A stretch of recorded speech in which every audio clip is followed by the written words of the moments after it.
Yeah. Black man Unfiltered network. We ain't here to play nice. We here to flip everything they told you was normal. Hey. Yeah. Yeah. Hey. We flipping tables. Yeah. We breaking labels. Facts. No more silence, no more favors. Truth hit hard, can't save it. Yeah. We flipping tables. This that real, no cable. Hey. If it's fake, we unplug it. Welcome to the table. Yeah. I came in the room, they was comfortable, quiet. Smiling in your face, but behind it is riot. They told me be calm, but I'm built for the storm. When the truth in the building, you better transform. They don't like a man when he speak with direction. They love you when broken, confused, and correction. But I'm on a mission, I'm changing perception. No filter, no fear, just raw intersection. System designed just to keep you disabled. Mentally trapped, spiritually labeled. I'm cutting the cords, the lies getting fatal. If it ain't the truth, I'm flipping in the table. We flipping tables. Yeah. We breaking labels. Fast. No more silence, no more favors. Truth hit hard, can't save you. Yeah. We flipping tables. They said don't question, I said watch me. Too many men out here living sloppy. No guidance, no code, no structure, no lead. Now we wonder why families bleed. This ain't hate, this accountability. Look in the mirror with this vulnerability. Masking and frame with responsibility. That's what they fear, that stability. I'm calling it out, no sugar, no glaze. We breaking these cycles, we shifting in the phase. Legacy built, not lost in the maze. We done being silent, we enter in rage. This ain't just a podcast. It's a movement, it's a reset. If it's built on lies, it gotta fall.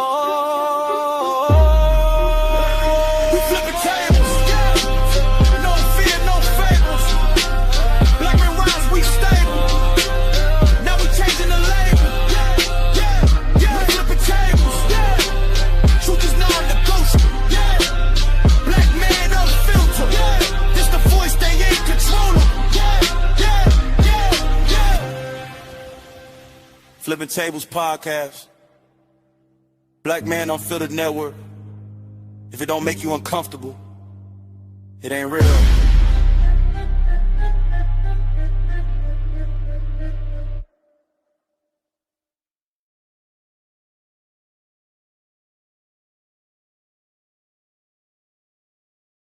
Ladies and gentlemen, welcome to another episode of Flipping Tables here on the Black Man Unfiltered Network. Man, I'm so glad you guys are here.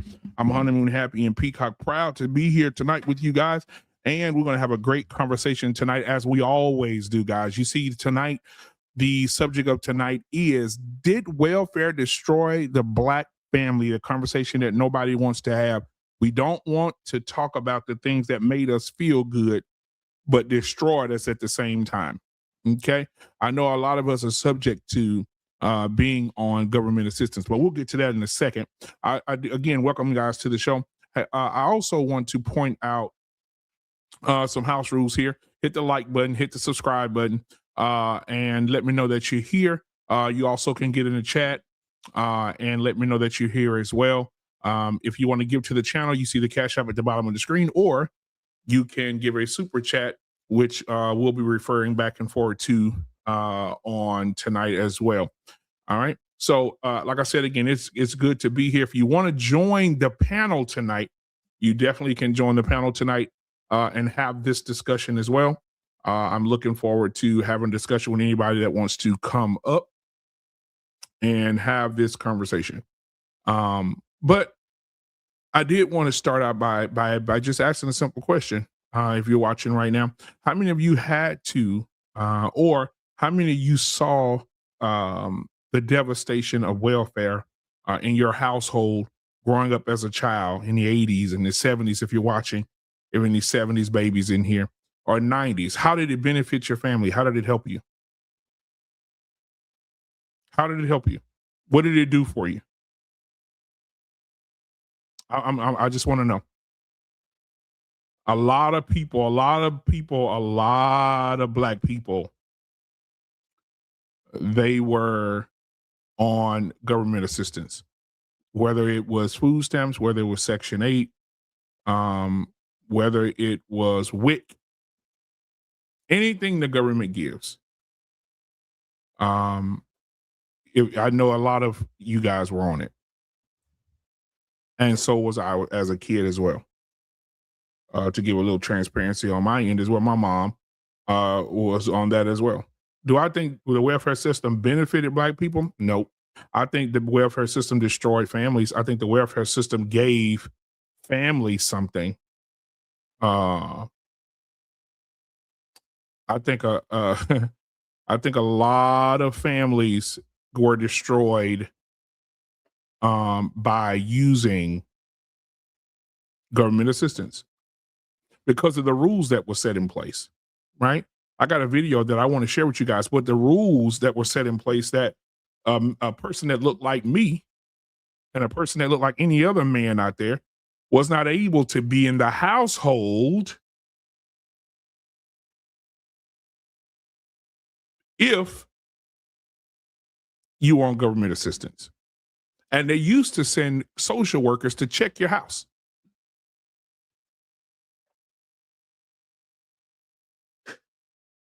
Right? And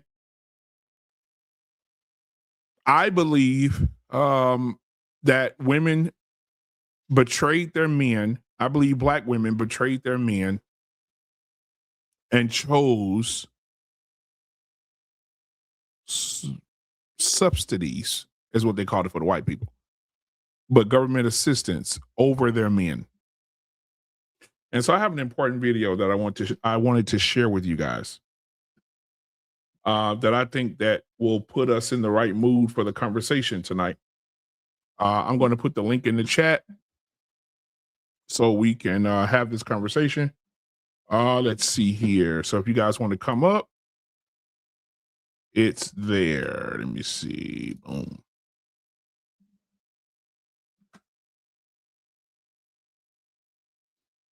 All right. So the link is in the chat. If you want to come up, you can definitely do that. All right. And so, but yeah, tonight is a conversation that needs to be had because I don't think we talk about the downfall of Black people. I think we talk a lot. We talk a lot. We talk a lot about welfare. We talk a lot about the hoes. We talk a lot about the bros. We talk about a lot about the community as far as things go. But we never talk about at all. We never talk about subsidies. We never talk about how welfare affected Black people in the community. Never. So give me a second, Nick. So I'm going to play this video for you. Play this video for you real quick. And then as we watch that, then we'll come back and have the conversation. Let's see. Give me just a second.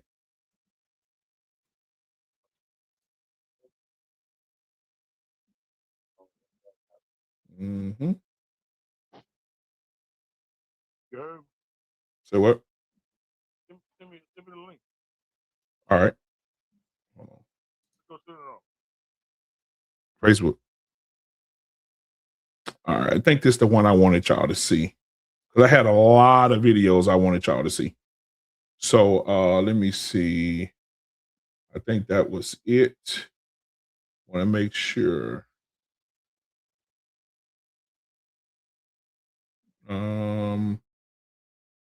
Yeah, I think that's it right there.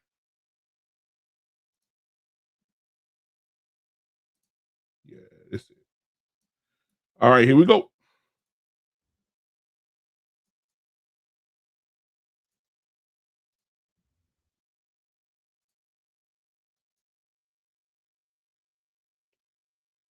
All right, give me just a second.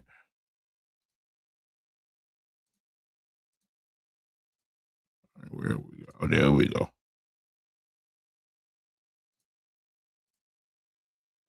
All right, this is the video that I want to share with you guys. Be right back with you as we get through watching this. Here we go. To recruit people into the welfare system, we relaxed the rules if a woman had to declare paternity in order to qualify for welfare, the ACLU sued and said this was a violation of her privacy rights. They also said that the nuclear family, Ozzie and Harriet, was Eurocentric and therefore racist. The women's movement concurred with that. The Black Power movement also agreed. Millions of blacks in a period of less than 4 years flooded into the welfare system in major cities. At a time when the unemployment rate for blacks in New York for males was less than 4%. If I could get me a job where I could be my own man, it make me think that they're feeling sorry for me. Give me this, give me what I need. This is like a pet, like a dog, like give him, you have to be fed now, give him some food. What you then saw as a consequence of separating work from income, the out of wedlock births in the black community began to skyrocket, went from under 25% to 70%. It is a neutron bomb that was dropped on this country, and it really hurt families, especially the black family. During slavery, a black kid was more likely to be raised under a roof with his biological mother and biological father than today. The welfare state has done more to destroy and destabilize the black family than even slavery did. My. What are your thoughts? Come on, talk to me. Come talk to me. Nick, let me know in the chat if you want to come on the panel and have a conversation. But I see you in here.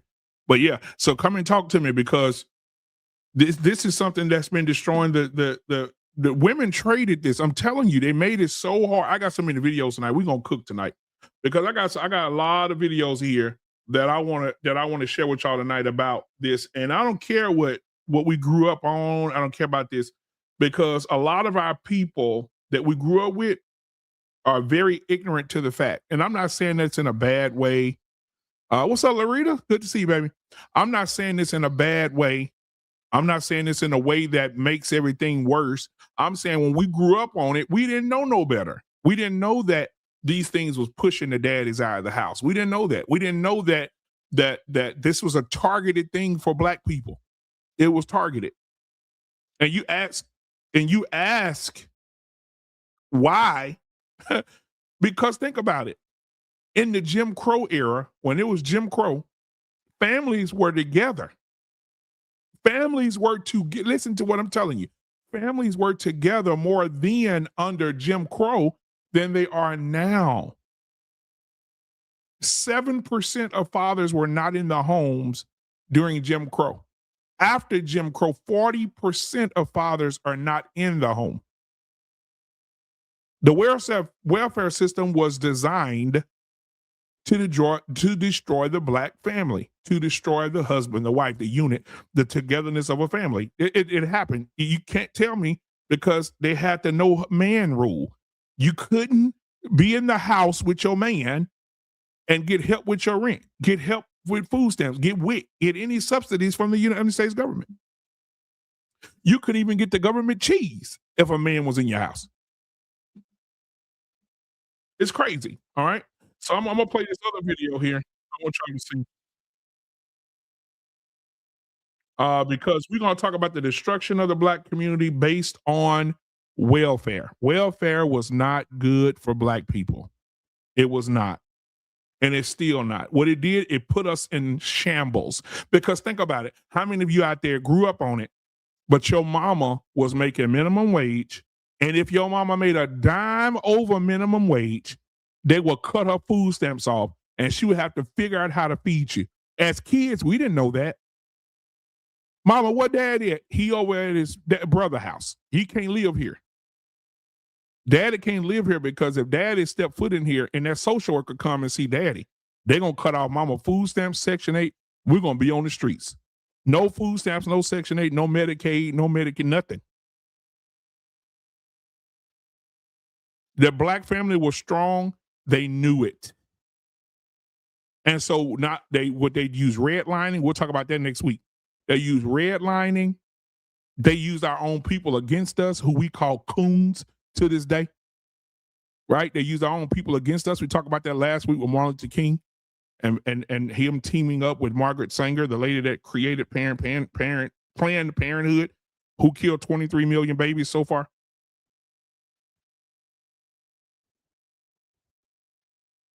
Right? Larita, thank you. Larita, they did know it. You right. They knew it. And they got that man up out the house. You can't be here. You can't be in this house because you're going to stop white daddy from giving me my money every month. And so I'm going to go down here and work at the Dollar Tree and make this $7.45 an hour. And as long as I make $7, I'm good. Now, it done got so bad now, I'm here in Dallas. It done got so bad now that they're building brand new apartments just for Section 8 people. They're building them. And when I tell you they're nice, they nice wood floors, complimentary Wi-Fi, washer and dryer in there, 4 bedrooms, 5 bedrooms, you paying $600 a month, $400 a month, depending on your Section 8 voucher. And they do that to keep you bound. I don't know why black people are not smart. I don't know what happened to our intelligence. They keep us bound. When we were slaves, they kept us bound in our minds. That's why, if you read the letters of Willie Lynch, that's why he said in the letters, there's no need to build fences around a plantation. And and I want to ask a question. Has anybody who's watching right now to the sound of my voice ever saw a 8-foot, 10-foot fence around a plantation? No. You want to know why you ain't gonna see that? Simply because the fact that they had them in the mind. They imprisoned the mind, and the mind is a terrible thing to waste. It's simple. Our people are in trouble. Our people have been in trouble. We're not smart. We're not doing the right thing. We're not. And so again, let me go back and the link is in the chat, guys. If you want to come up on the show tonight, make sure I only ask a few things. Make sure your camera is on. Make sure your kids are locked up in the room somewhere. Not locked up, guys. That sounds bad. Make sure your kids are in the bed. Make sure there's no loud TVs in the background, loud music. Make sure the room is quiet. But then you can absolutely come up. The link is as tagged at the top of the chat for sure. All right. So I'm going to play this other video here. We got 3. The last one is a little lengthy, but we're going to pause and play it to break it down parenthetically as we continue the show. But I definitely want to play this one as well. It's not that long, but let me share this one. Guys, if you're here right now and you're watching, if you're here for the first time, hit the subscribe button right now. Go ahead. Give you 5 seconds. Hit the like button right now. I'll give you another 3 seconds. All right. If you're enjoying the content so far and you want to come up here, whatever, if you want to be a part of the show and you want to support Black media, which this is Black media, you can definitely give by Cash App at the bottom of the screen. I'll definitely shout you out. And you can also give by Super Chat that's at the bottom of the chat. You'll see the little $ blinking down there. You can definitely give there as well. It'll be much appreciated because it costs money to run this. It costs money to run it, honey. So I need you guys to get that bread out and show your boy some love. If you want to send me $1, it's appreciated. If you want to send me a nickel, it's appreciated. If you want to send me 1,000, it's appreciated. No matter what you send, it shows the love that you have for the network. It shows the love that you have for the content, as well as supporting Black media who is doing great shows. All right. We're on every day of the week. I got this network. I built it from the ground up, guys. And I have a different show on every day of the week. All right. I'm on Tuesdays and Fridays. All right, got Mr. Boomer on Monday. We got the sports show on Wednesday, early Wednesday, 7 p.m. And right after that, we have Battle Tested Truth with Tyrus. Then we have Sunday, we have the Gray Area with Mr. Bennett. And on Friday, we have the Barbershop Talk. On Thursday, we have the Throwback shows. So just make sure you're coming in and we'll have a good conversation and we'll continue to do it. But give to the channel. I appreciate you guys when you do. All right, let me go ahead and start this one right here. Let's see what we got. Let's play this one. All right, let's play it. It's very interesting that the welfare system reaps more destruction on the Black family and the Black community than anything that happened 100 years after slavery.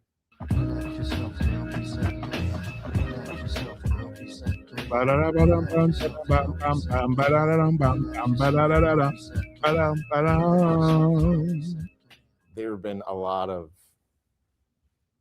varying opinions on the causes of wealth gaps, inequality. One of the biggest points that a lot of people point to is welfare. Can you talk a little bit about what you've seen, the effects of it, negative, positive? Yeah, I think that the decline that we saw in was not a legacy of slavery, because up until 1965, 85% of all Black families had a man and a woman raising children. But right after the Watts riots, Cloward and Piven, two social scientists at Columbia University School of Social Work, who were socialists, and felt that we, in order to address poverty, we need to redistribute income. And so they wrote a paper that talked about separating work from income. And they said, well, we've got to remove the stigma. So they redefined welfare as social insurance, and then later as reparations. But also, they couldn't have just done it by issuing a policy paper. The federal government, with the poverty programs, embraced that paradigm and actually set up offices in New York and Philly and major cities to recruit people in welfare. They were joined by the Black Panthers because they said that the nuclear family was Eurocentric and therefore racist. The women's movement joined in because it was patriarchal and therefore it was anti-male. Welfare replaced the father. And so then you saw exactly what Cloward and Piven predicted, this tremendous decline in marriage in the community. And as a result, then you saw the acting out coming. And next thing you know, we went from having only 15% of marriage down to 70% in less than 4 decades. In fact, Fred Siegel, in his book, The Future Once Happened Here, and he says in the early 70s, a period of just 4 years, 4 million Blacks flooded into the welfare system at a time when the unemployment rate in New York was under 4% for Blacks. So welfare expansion was not in response to unemployment. It was response to a leftist progressive policy. Now, guys, as you can see, okay, that when the welfare was made for Black people, guess what happened? We jumped into it head first, and so it wasn't about, if we're learning something tonight, that's one of the things we should be learning. It had nothing to do with the fact that we weren't making any money. The offer was so good. The white man's ice was so much colder for Black people in that time that they said, even though we got jobs, we still gonna jump into this welfare system. And that welfare system has not benefited you at all. Let's look at welfare as a whole. If you think about somebody in welfare, Black and white, right? You can drive into a neighborhood and say, yeah, everybody here on food stamps. You can drive into an apartment complex and be like, yeah, everybody here on food stamps, right? The white folks, you could drive into the trailer park and say, yeah, they on food stamps. You can tell the areas. If this was something good for Black people, the government would have set it up where it would get you to a certain level and then level you out to where you could be more successful. But no, it didn't do that, because guess what? If the man was anything that made you stronger, the rules were against it. If the man was in the house, you don't get any help. If you make this amount of money at your job, if you go over that $7 and you try to make more money for your family, we're going to cut them food stamps off and you're going to use that extra money for some grocery. It was set up for Black people to fail. Argue with me. The link is in the chat.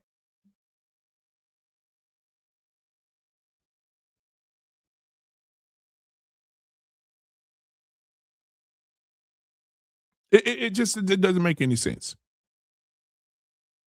It doesn't make any sense. that Black people, we were so, and I'm so glad now that the generation, the millennials, and moving forward, we're so much smarter than our parents. And this is not a shout out. This is not a bad thing. You know, I'm not going to talk bad about people, mamas and daddies, but back in the day, I believe that people thought it was a flex. It's a flex to be on food stamps. It's a flex to be on Section 8. It's a flex. Right? But you go outside your house and you're getting shot. Or somebody selling crack next door to your house. Or tell me the neighborhoods. Tell me, somebody please. Tell me the neighborhoods that look like Beverly Hills where motherfuckers are getting food stamps. People that are getting subsidies from the government. Tell me where the nice homes are. No, the redlining is a part of it. Put all them niggas in one area. Put all them niggas in one area, right? And once you put all them niggas in one area, then we're going to cut them off from everything. We're going to give them minimum wage jobs. We're going to turn their Black women against them. And I'm telling you, when the welfare system came, and I know this ain't going to be sexy. I know people may not agree. I know people may say something to me. I don't care. It's time for truth. When welfare came and the welfare people instilled that into our Black women that you no longer need your man, then men had to start sleeping with one eye open. Why? Because the white man was not oppressing them anymore. It was their own women. Your own women. Black women were oppressing their own men to shake hands with the government. We don't want to struggle no more with our man. We want the white man's ice because the white man's ice is colder. We want the white man. We want the white man. That's what they're saying. And ever since the white man took our Black women by the hand and manipulated them into a system that will keep them stagnant, there's people right now who have been getting food stamps for 30 years. They're still not working. And if they are working, they're still working at the same place they was working at when I was in high school. Somebody help me understand how welfare helps us. It does not help us. If you want to come up here and talk about it, we can talk about it. The floor is open to everybody. If you look in the chat at the top, pinned at the very top of the chat, is the link for you to come up here and have this conversation, debate, however you want to do it respectfully. But welfare has not, will not, has not, ain't going to help us as Black people ever. It is a system designed to keep us stagnant. That's what it's for. That's what it's for.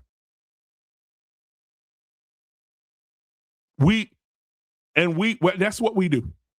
And what happens is that since they got our Black women in, and they got into their minds, the Black women started oppressing their own men. They knew they had them. White people, white men and white women have been very instrumental in turning Black women into demons.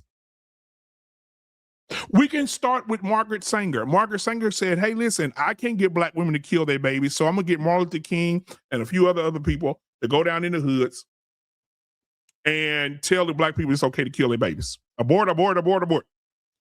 As of today, we're probably at 24 million babies, Black babies, aborted by Black women. I know what you're going to say. But what about the women? And what about incest? And what about somebody that was raped? Less than 1% of women who get abortions, less than 1% of women, let me say it again, less than 1% of women, less than 1%, have abortions because of incest and or rape.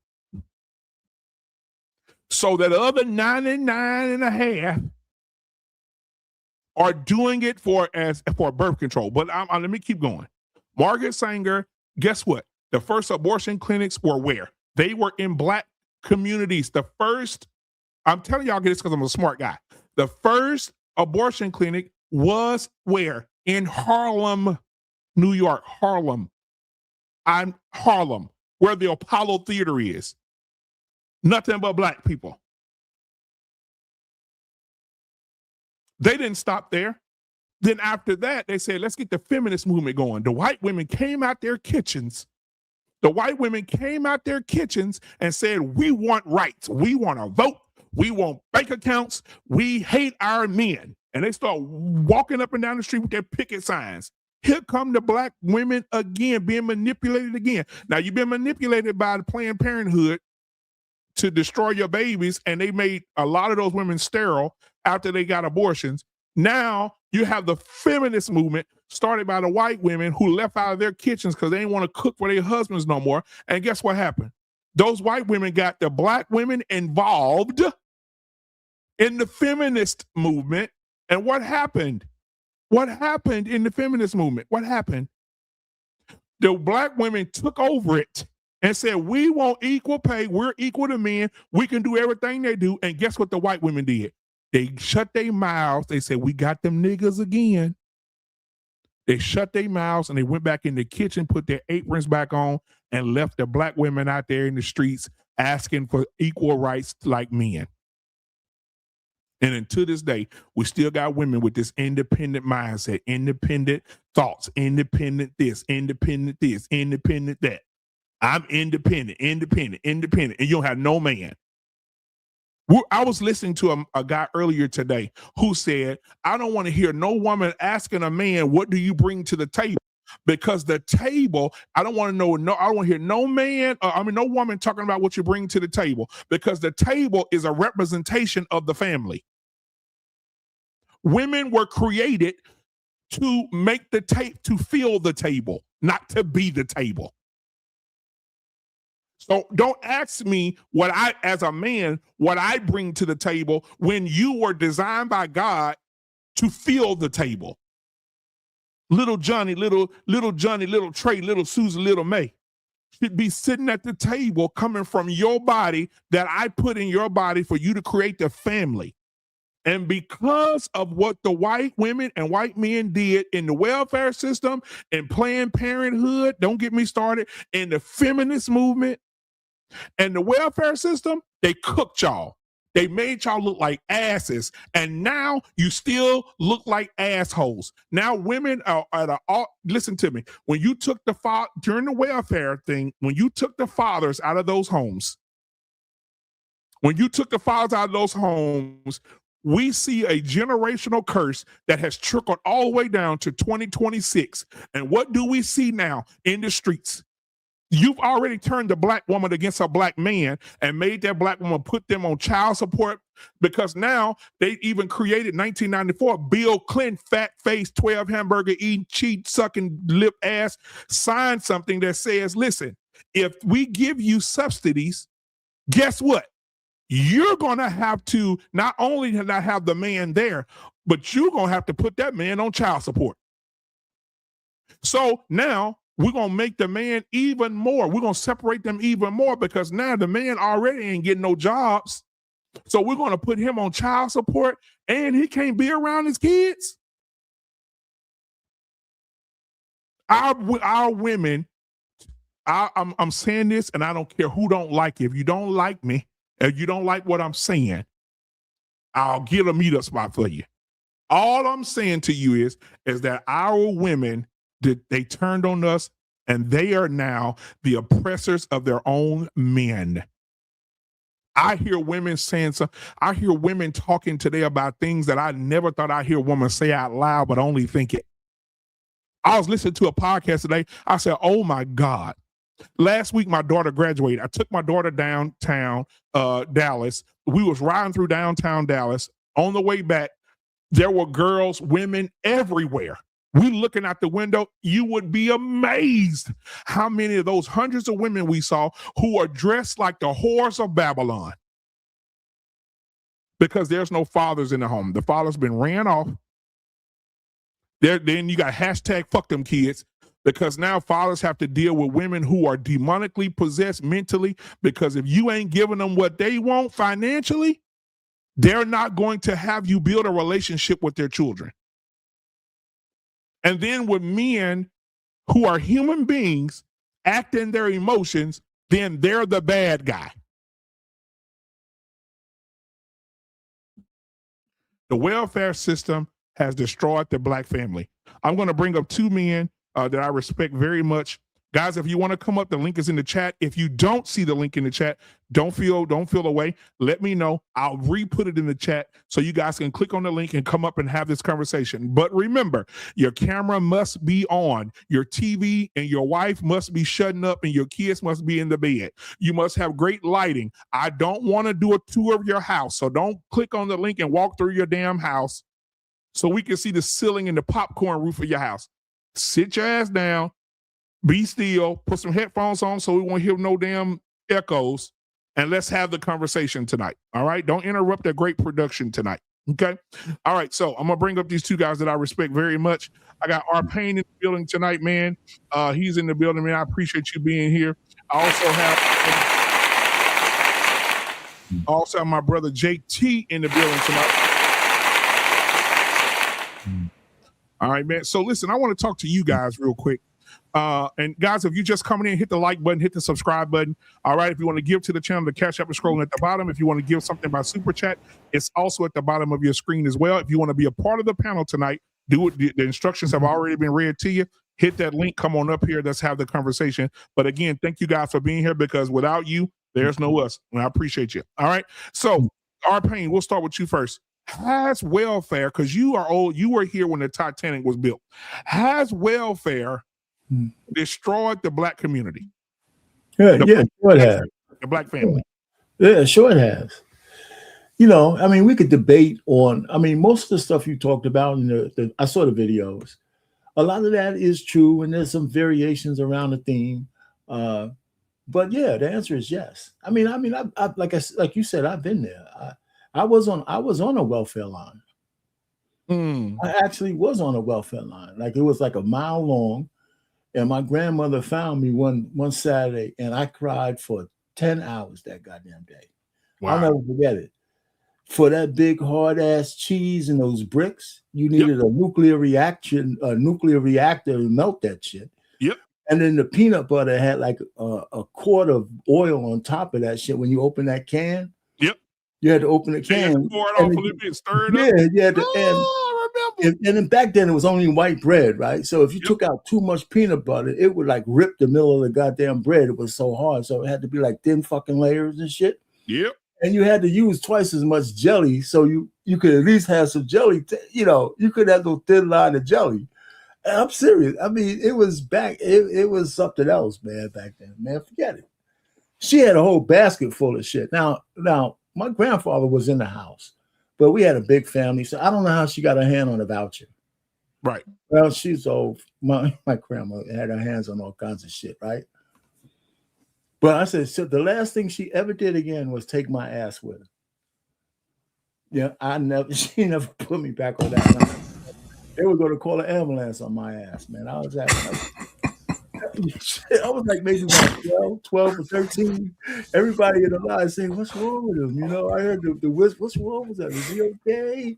No, bitch, I wasn't okay. I wasn't okay.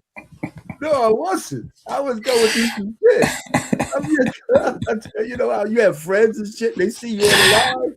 You know what's gonna happen to you after that shit. They got songs and shit. Oh yeah, we saw you on the welfare line. Yeah, no food stamps. Yeah.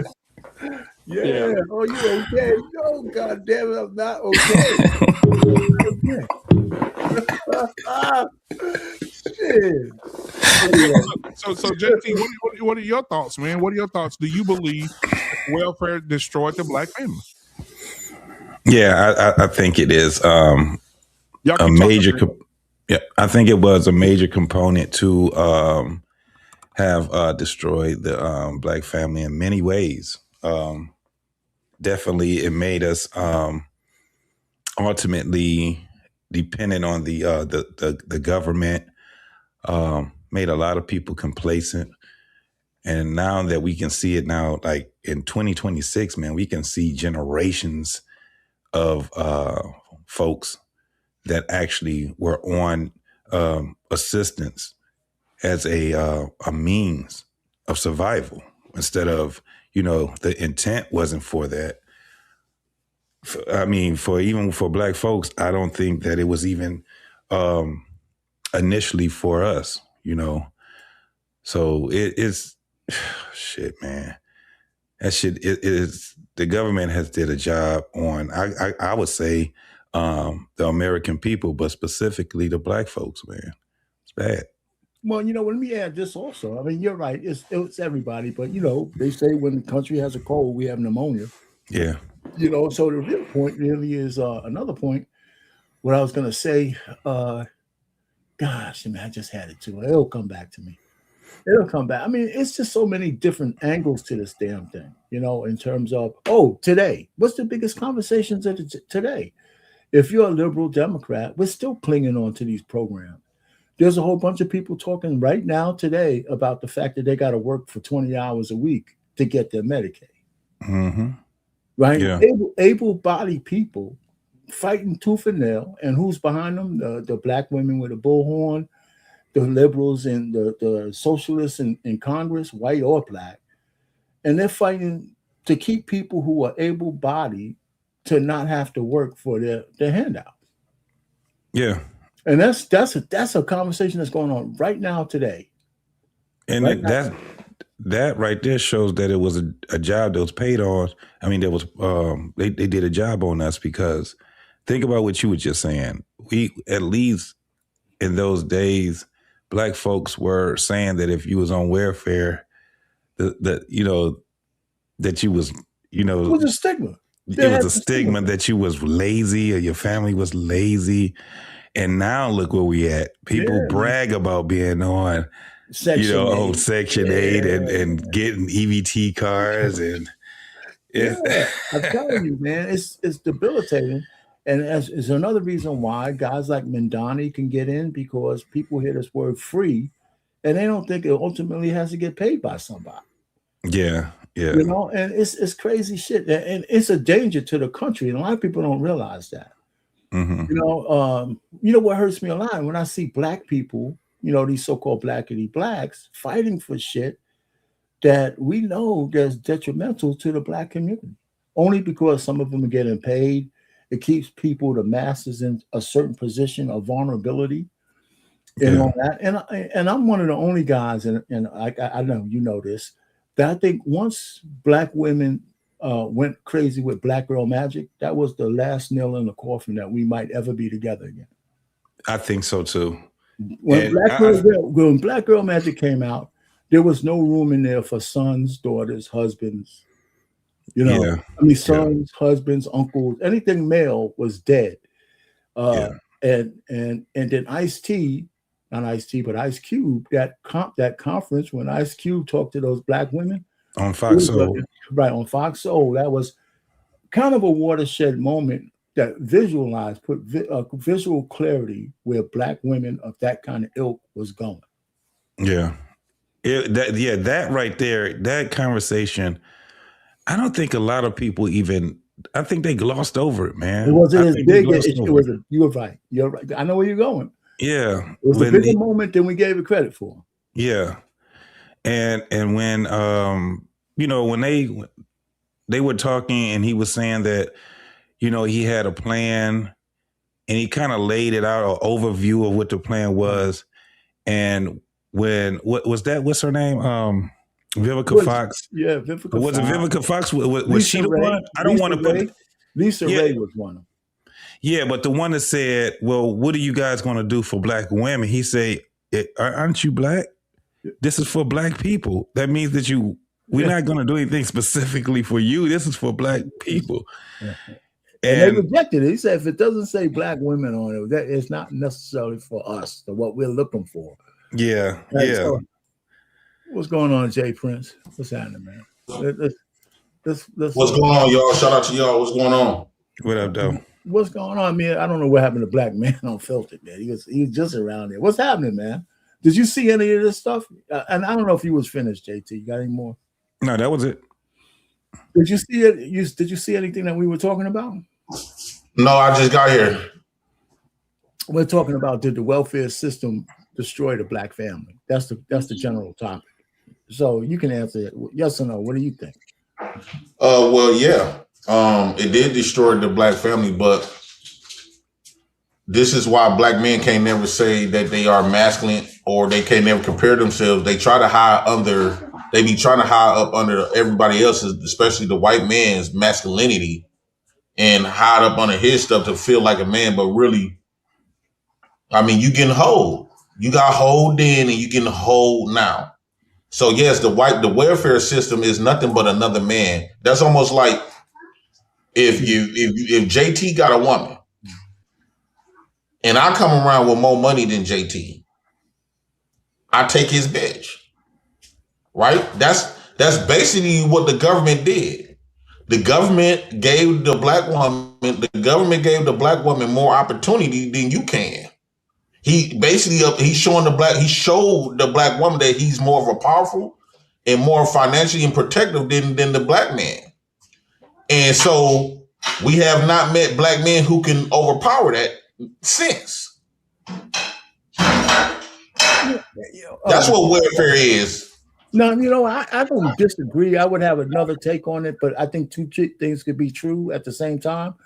One of the things is the government, I'll let my man come up later. I'm going to just say this in not rebuttal, but in addition to what you're saying. When they came in with the welfare system also, and this is the one thing I'll give to some women, they had a choice. You had a man making minimum wage or no money at all living in the house. Government came to you and said, listen, I'll give you maybe a couple of dollars less, but that nigga got to go. And the woman says, and the one thing about black men, if we can't work, we're not that good. We're not that favorable to be around if we don't got a job. So the woman said, if I can get almost as much money without this guy in the house, I'm going to take that deal. If I get a check coming in, I don't have to put up with his shit. I don't have to do nothing. You got to get out. And I think a lot of black women took that deal. And right, think about it. And the black man also did, because the same system that took him out of his home is the same system that he got to go beg and change who he is to get income coming in. You got to go to that same white man for a job opportunity, the same motherfuckers that took you away from your family. Well, if you were getting a government job, there's private. No, all these jobs is theirs. No, well, not necessarily. No, that's not. What job not?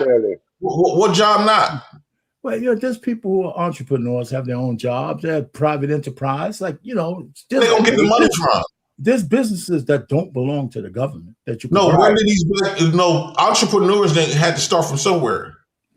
So I hear what you're saying, but I'm saying all jobs that a person can work does not belong to the government. Right. It does. No, they don't. No, they don't. Back then, entrepreneurs cost a lot of money to own your own business, right? They don't have to just be entrepreneurs. There's private businesses that hire people. He's trying to say by getting loans. He's trying to say by getting loans from the government. When I'm saying all businesses and all jobs don't belong to the government. Right, I agree with you. This is America's place. This is not niggas. You just live here. You don't got the same rights. I'm not as dystopian as you are, man. What rights do we not have, JP? What rights do we not have? Rights that you don't have. Your rights is basically, it's almost like if I come and let you live in my basement. Right? Yeah, you can use the toilet. You can eat some food and move out the bell. But what rights do we not have? All the rules. So if I say, JT, don't you come in my motherfucking house at 5 o'clock in the evening. You gotta be in the house. You got a curfew, right? I make the rules because this is my shit. Right? Let me ask you a question. What rules do we now in 2026 that we don't have that white people have? You don't have the right to rule. You don't have the right to create your own currency. You don't have the right to create your own military. You don't have the right to create your own damn near curriculum. You don't got your own right to damn near create your own God that look like you. Nobody gonna follow it. What are we trying to rule? What are we trying to rule? You said the right to rule. What do you mean by that? Rule like the white man rule. You don't got your own police department. You don't got your own court justice. There are very few people that can rule the world. The average hold on. The average person is not trying to rule the world or countries or nothing like that. For the most part, we all can do we can all move about the way we need to move about. Now, if you don't have the resources, that's one thing. But as far as the rights, we all as Americans have the same rights. Well, why do black men constantly complain that their rights get violated? And they push up good arguments. They even got video arguments and evidence, and it still get ignored. What you mean? Meaning like police brutality. George Zimmerman, right? He wasn't even a cop. Anytime you do something to a white man, you're not gonna have the same consequences. How long ago? Wait, hold on. How long ago was that with George Zimmerman? A few years ago, 5 or 10 years ago. It was way longer than that. Nothing has changed. We still got shit. Now I'll give you a better example. When you go to court, this is where the rights. You know how white folks is in prison, how they truly is in prison. When you go to court, let's say if a white person committed a crime on another white person, they jury gonna be all white. The prosecutor white, the judge white, the lawyer's white, right? No. Well, hold on. This is why the statistic is looking like black men is more violent, because most times they get off because they actually amongst their peers. When we take our nigga ass and commit a crime, the jury gonna be white, the judge gonna be white, the prosecutor gonna be white. P. Diddy. That's not true what you're saying, JP.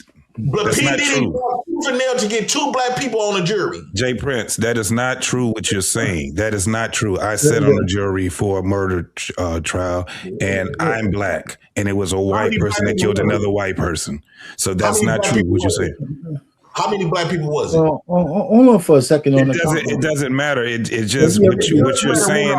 What you're saying. Well, the whole jury is all Jay Prince. one race. That does matter. No. Jay Prince, hold on for a second. though. Listen, there's a modicum of truth to what he's saying, because there's a case going on right now in Mississippi. I just about to say that, yup. So where they're looking at a lot of cases where a guy just got put off of death row, I believe is in Mississippi, because they jerry picked the jury. But it's not universal, but there's a modicum of truth that there's a bias against black people not being on white juries for white people, but for being on black juries for black people, that we're going to be easier on them. And there is some case study for that, but that's not the rule for America. You got to have a great lawyer to make sure that the jury is when you go to voir dire, you got to have a great lawyer to make sure that they don't eliminate all the black. Yeah, so that is what they consider to be systemic, but it's not to the point of how he's saying it is. Exclusionary, like it's even worse than what I'm saying. That's what I mean by it's not true, because that is not the America that we're in right now. We are always gonna have some form of prejudice. It's always gonna be that. You ain't gonna never get rid of that shit.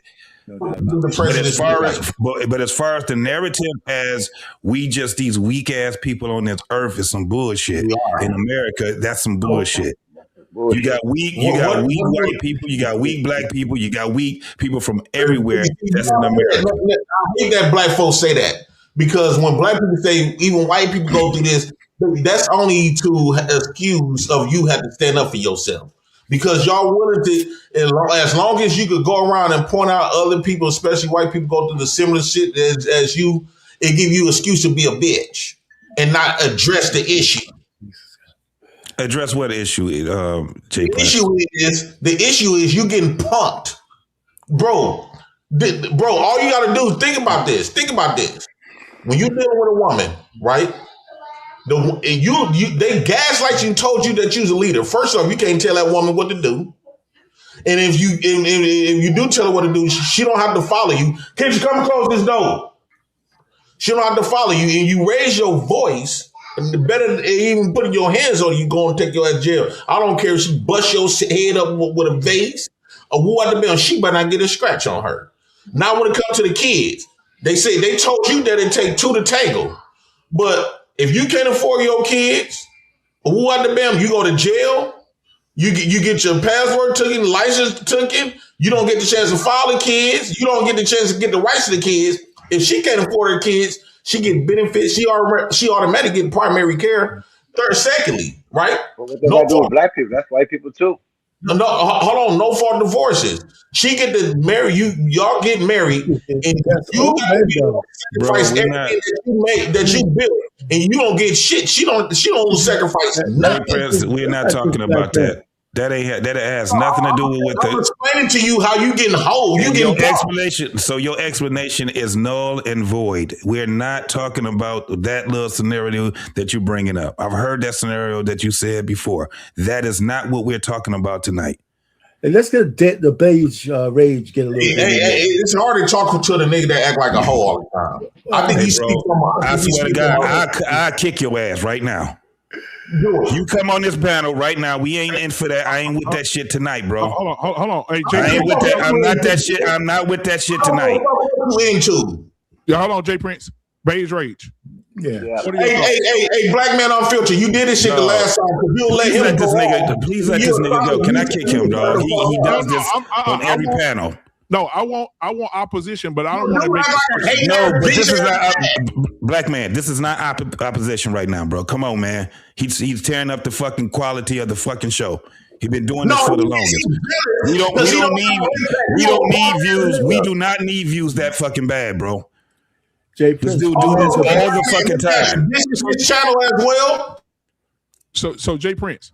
So hold on, Jay Prince, because everybody hadn't went yet. The beige rage hadn't gone yet. Beige rage, what's up?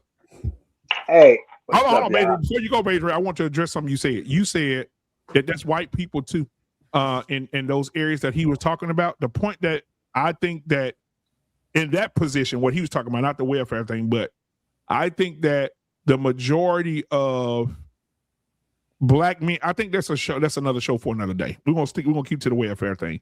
So what are your thoughts? That's deep right there. Yeah, that's another conversation for another day. But what are your thoughts? Do you think the welfare system destroyed the black family?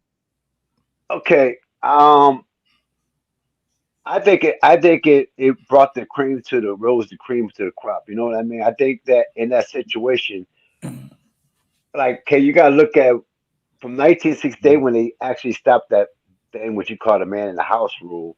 Then they switched it over to where, well, you got to report his income, so black people get it. I think what it did was the I want to say without getting into trouble.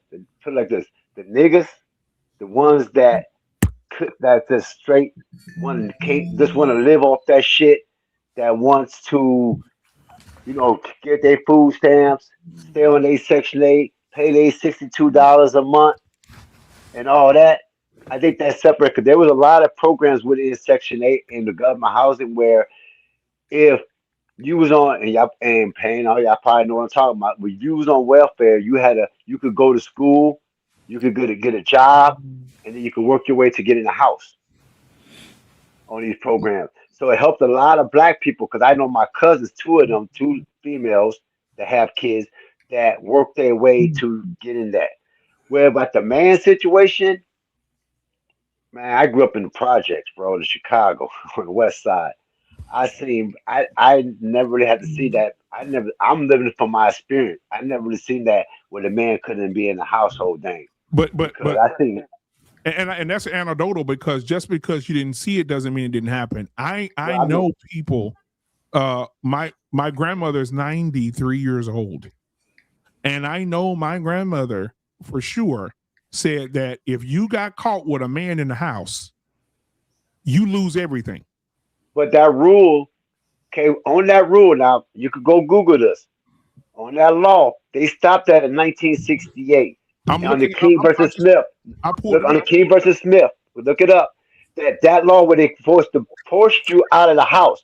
What they did was recalibrated it to say if your man lives in the house with you, you have to report his income. And what And happens? that's what. And But what happens when you report his income? when you report Well, the when income? you okay, when you report his income, it's a scale. Okay, where the scale was, it depends on how much that person make or whatever it was, and they go by the scale what you would pay. And if you're paying like say $64 a month, then it's still going to probably pay 120 or 100, Yeah, 130. let me answer this to him because he's right. But the truth of the matter is, the scale also meant that at a certain level, a woman lost her Section 8. right. That she lost it. So She didn't lose it. She just got proper. Let me finish responding. So the 4 years that you're talking about, first of all, there was enough people in that small group of 4 years is enough to permeate through generations. By the way, that's one thing. And then when the man came back in the house, even though they went on a scale, there still was a choice for the woman to say, I don't want to subject myself to that because I like the autonomy of living maybe a little bit less, and I don't have to worry about the scale if I just keep the motherfucker out of the house. But So the ones that was on the scale, it didn't mean that all the men rushed back in. but the ones that was on the scales got to get out the house and get a house. The women accept the men back into their houses all at once. But a lot of these women wasn't having men's anyway. They was having baby daddies. They wasn't having husbands. So now you agreeing with me. So that means no. But I did say from the beginning that it separated the cream from the crop. Remember, I said that before. It's something that you're not saying. So yeah, there were men in the house. The roles changed. They weren't daddies. They were stepdaddies. So I don't know what you said about that because that's a matter of opinion how you look at that. Because I was raised by my father, okay, and he was. I'm not saying I'm the only one, but in the project where I was at, over the lake in Davis, raised by either their mama or a stepdaddy. So not all the time. Hold on, just for a second. Coach Ferg, welcome to the show tonight, my brother. Good to see you, man. Hey, I want to put this out there because this is what I was reading earlier before we had. Can you hear me? Yeah, What's up? I want to put this out there first before. I was reading this earlier. In 1960, so we won't go back. All right, we got to go back to the root. 1960, roughly 75 to 80%. Listen to these numbers now. 75 to 80% of Black children were born to married parents. Hold up, that's in our. So let's walk it down slowly. Our pain was born. Yeah, just to make a reference. Okay. So then today they go here. I'm on ChatGPT. Today, 75% of Black births are single parent homes. Right. Something happened. But that's still misleading, right? No, it's not. How is it misleading? Hold on, let me explain. Because in that time, they were born of married families, right? And you say married, right? So people were, it's like the biblical way of what they were doing. They would get married first, regardless of age, and then they have some ugly ass kids like us, right? They started having our pains of the world. Those children, no, because then he said today they live in a home. See, it was specific then, and today it's vague. No, it's not vague. It says only 75 live in a single parent home. Born in single home. He said live. No. It says okay. What do you mean? One mic. Well, hold on. I'm still trying to get rid of. Wait a minute. Wait a second, man. You said live. If they're only with one parent, I don't care if they're married or not. They live in one home with one parent. 75% of the kids are born in single parent households. Are raised by a single parent. Yeah, well, you're making a distinction with no difference. Because only reason I'm trying to separate it because again, most children, and this is the misnomer. A lot of young people, although I would say about 50% of Gen X had a father in the home. It was a lot of fathers in the home where I knew guys that I went to school with. We're talking about right now. And right now, they're living like that because these women are having. And the only thing I'm saying is these women will get married, have a baby, and then at some point divorce intentionally. Yeah. Well, it wasn't just that. It wasn't just that, though, Coach Ferg. One of the things that's missing, that's missing is blended families, right? We don't talk about that. So you did have people that were in households with blended families, but it was still counted as a separate household, right? Because it wasn't documented. So it makes if we're looking at the stats, it'll skew those stats once you start talking about blended families. They're not talking about blended families. So yeah, I think the stat is quite simple. It says 75% of black kids are living in a single parent household. I don't care if the woman's married or not. If the guy's not in the house, he's not covering the fucking kid 100%. And we got to be careful who telling us stories. It seems like the white man is backtracking. What I'm saying is, like when Ray's came up here, they reciting these stats. Y'all got to keep in mind, the same people who created this system that destroyed the black families is the same people that we got to go to for information on what happened. That's not true. When I say the same people, I'm talking about the same race of people that didn't have the black race. Talking about Hold on, what's our pain? That didn't have the black race in their best interest. Their motive was to divide the black race.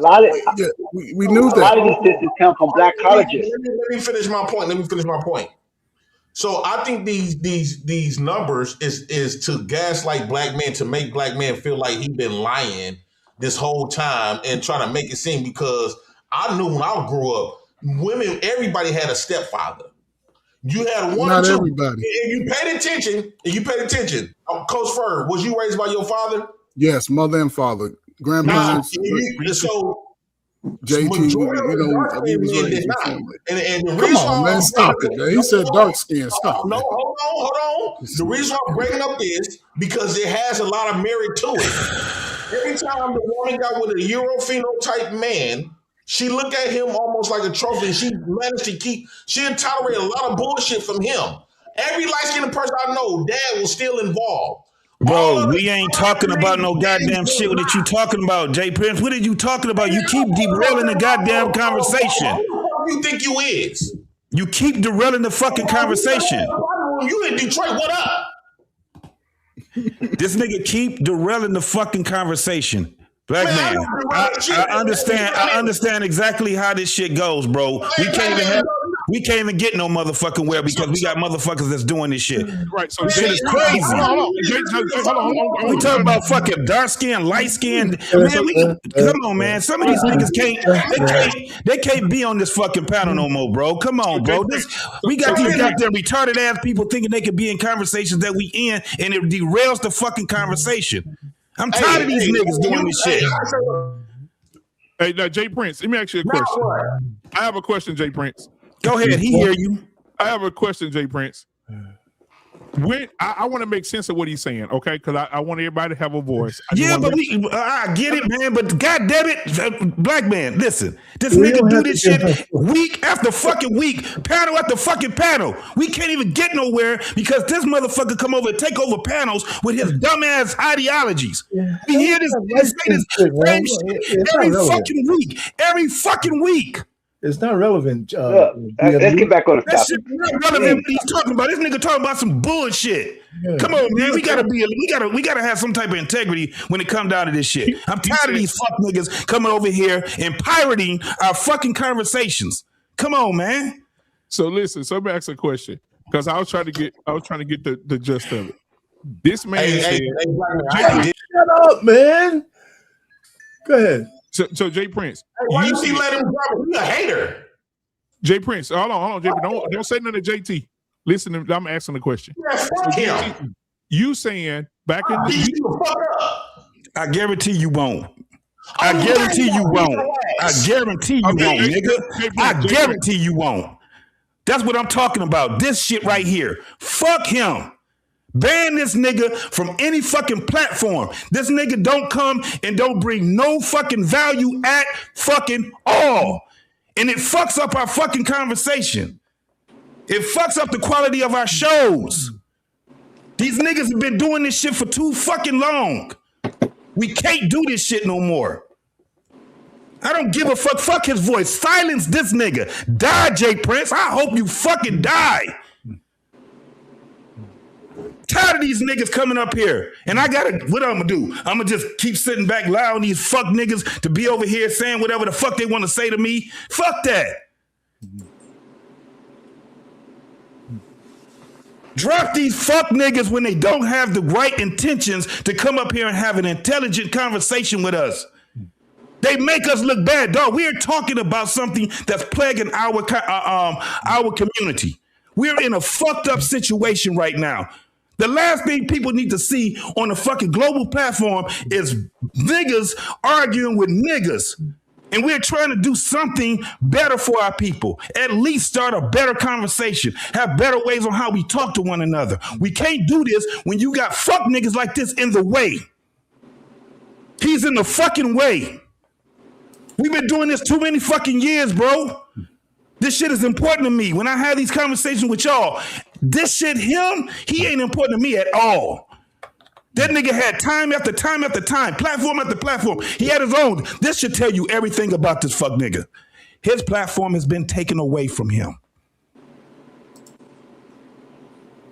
That nigga is what we're talking about right now. Yes, the motherfucking, when you talk about the motherfucking, when you talk about us being fucked up as a people, he's a product of it. We can't save him. So let's get back to the conversation. All right. So now we got Peace Murph in the building. We got Trey the Truth Teller in the building tonight, man. Thank you guys for being here, man.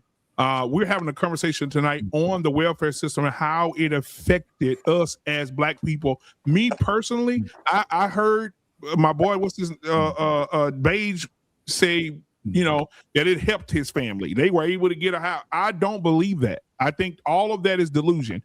I think that the welfare system was not created to help Black people elevate anywhere. I don't believe that. I think it was to hold you stagnant. I remember a lot of women saying back in the day, I'm listening to these women talk. They say, girl, I don't know. If I get a raise, I may lose my benefits. I used to hear that, right? I don't know. So Peace Murph, thank you for being here. Trey the Truth Teller, thank you for being here. And Coach Ferg, you too. Beige Rage is back. Let me let him in. All right. So what do you guys think, man? I want to get y'all in here. Welcome to the show, man. I think Trey was here first. Trey, what are your thoughts, man, on did the welfare system destroy the Black family?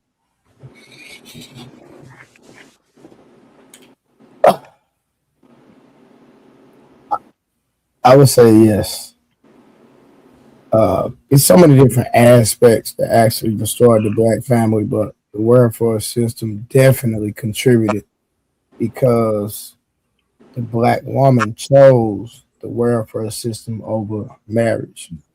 I think there was a video, like I went down a rabbit hole. I seen a video from the 80s, video from the 70s, and the 60s, and I was like, man, they having these same conversations we having in 2026 back then.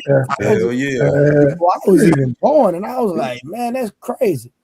So, but then I seen one video where, and shout out to everybody on the panel, my bad. Shout out to you, my brother. Peace and blessings, brother. My light-skinned brother, Coach Ferg. I already had him shaking in his boots, man. Peace Murph, you shut up. Ain't nobody talking to you. What's up, Peace Murph? But you know it's love. Hey, let's get at the conversation.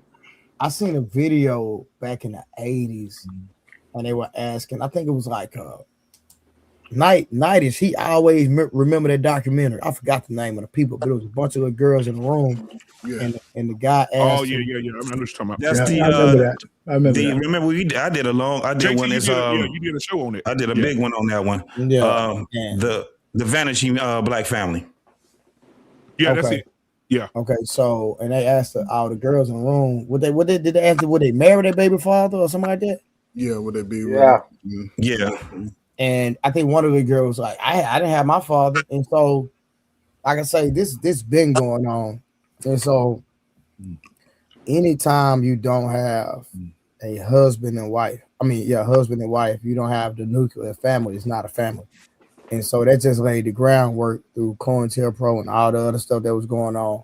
But we seen Black women actually choosing the welfare system over having a husband at that time. Yeah, that 1986 documentary. There you go. Yeah.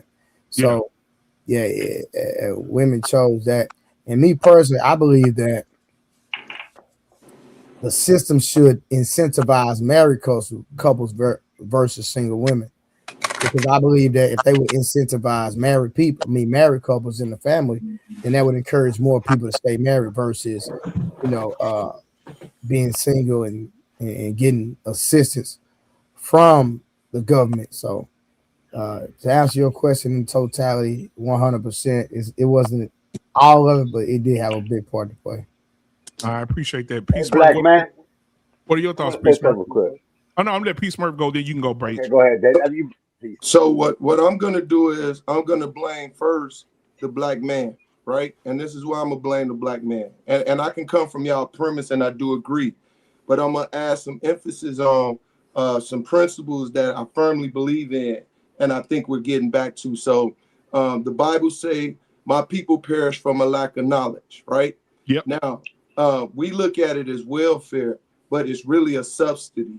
And what we didn't do was take that subsidy and use it to our advantage. Farmers use that same subsidy. When they harvest during the the summertime, they get subsidy during the wintertime. Okay, the construction system, guess what? When they work during the major times of the year, they get subsidy when they're off, right? So it never alleviates. What we did was we didn't take it and understand what it was utilized for and use it to our benefit, right? So what we also didn't realize, and I got a question for our Payne, I believe it is, shortly, because he came from that era. When the Great Depression hit, Black people weren't affected like everyone else due to the fact that our money was not in the bank. Exactly. We kept family structure, which is very important. The men, the patriarch in our communities were very strong. So we fed everybody. We worked together. If we had peanut butter, Trey Num had jelly. Even though he's selfish with his jelly, we did share, right? Then JT had the bread. So everybody family ate, right? We all ate from that pot and everybody was happy. They never understood that. So I also want to go, we didn't build our own businesses and then we didn't hand them down. Yes, they came and destroyed the 20 major cities that we built, but guess what? We supposed to kept building. As they tore down, we got so weak with their dealing with their conflicts that we didn't realize going to Vietnam War, going to the other conflicts, World War I, that where we was trying to fight for the ability that we had did during the Confederate and Union War, we supposed to took that and went to the next level, right? Then I'm gonna say, let me see, men building, allowing, right? We allowed our women to go and use this subsidy and didn't understand it, right? So what we didn't do was stand on the fact that, teaching the next generation, hey, this didn't work for us. This is what you need to do next. Instead, we say, do as we say and not as we do. So we went and pushed education, not realizing we were already educating ourselves in our own system, right? Because now they're pushing this agenda, because their children don't want to do construction. We need the trades. Go out in the trades that they controlled at one point in time, but we always had a handle on those. So we left the farm, we left the unity, the structure. When they tore down what we had, we didn't rebuild, and the united mindset. JT was right. We got to get rid of those rebellious, those rebels, because every time they come and speak, and they don't speak with the intellect needed in order to lead, they bring us back to the point of frustration. And now we see the frustration and everybody goes back because we're going to allow two men to fight versus get them out of here. I'm going to use this and I'm landing. When God was taking Joseph and Caleb to the next level into the promised land after Moses disobedient and everybody 20 and older, which was a great example for us, he went, him and Caleb was the only two, and everybody that was 19 and younger got into the promised land. He told them to be strong and very courageous. I'm coming down. And he told them to not allow anything to defer you from what you needed to do. That's when Caleb said, anyone that goes against what thus said the Lord, that's talking to Joshua. Wait, Joshua. It's time for them to go. And guess what? They ended up getting in the promised land. I landed. All right, so and Peace Smart, I want to add something to what you said, man. Thank you again for being here. Thank you for your comment, you and Trey. Babe, I'm about to bring you up in just a second. One of the things that really bothered me in reading about the Black structure and how post, I want to say Jim Crow and after Jim Crow, I was reading and it says that Black people after Jim Crow, we owned. Well, let's go back 1910. Let me go back to 1910.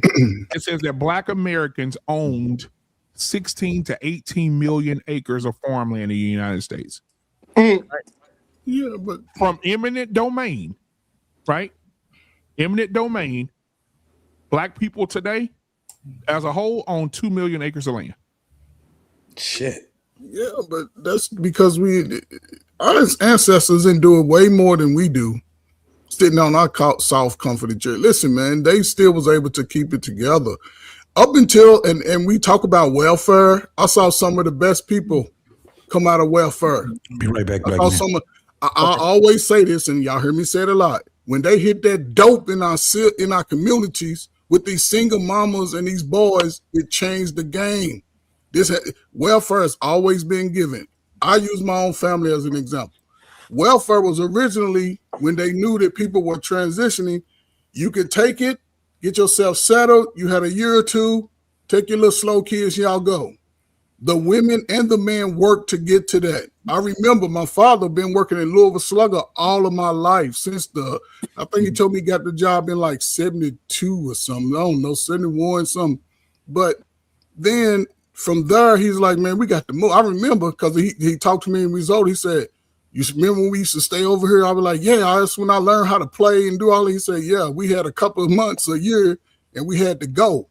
So that's why we got the house over here. And he explained to me then we just got another house. And my father had 5 daughters.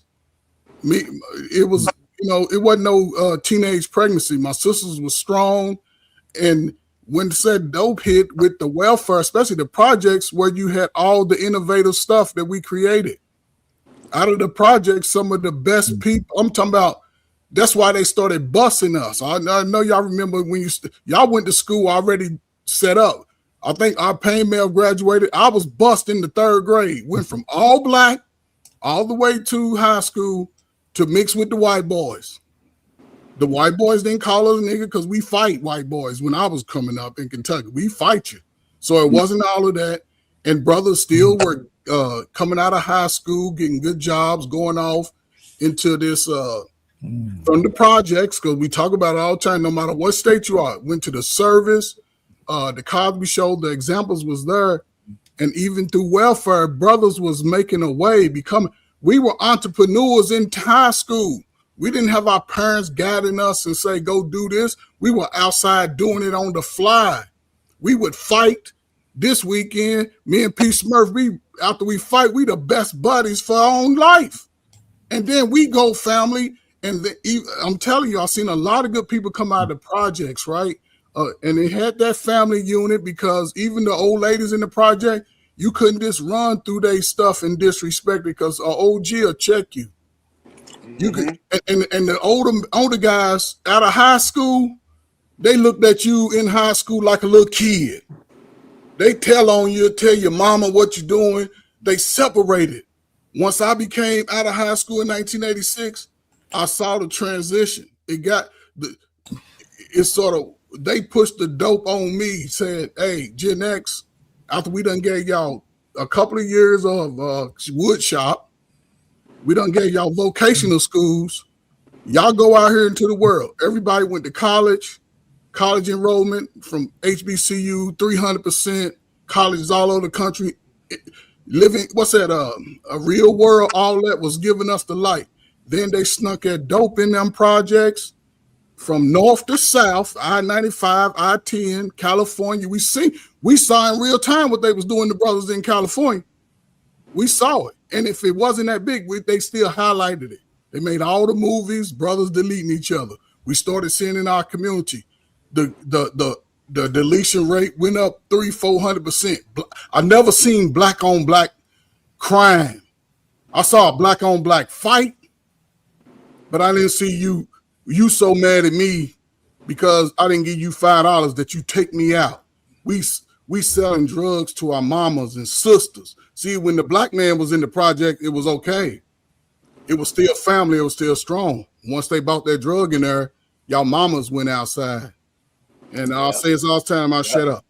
From the 80s welfare, it sort of put the black man from standing in front of the door to now he has on the slippers in the house. And these are young men. I ain't talking about no old dude. I'm talking about 18, 19, 20. They so quick to 25, 30. It's like they so quick to destroy everything instead of settling and thinking through the process because the information is there now. We got so much information. But I'll say it, and this is my last thing. Young people are better than what y'all think. They better than what y'all think. They don't sit around and talk about it no more. They out here to do it. So salute to them, man.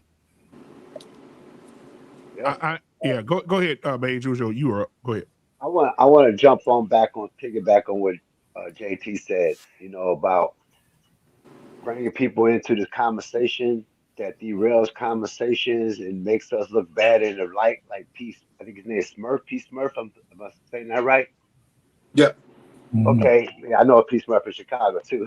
But I believe that is true. That's go back to what I was saying about when we was on welfare. It separated those people from people that's trying to actually do something for themselves.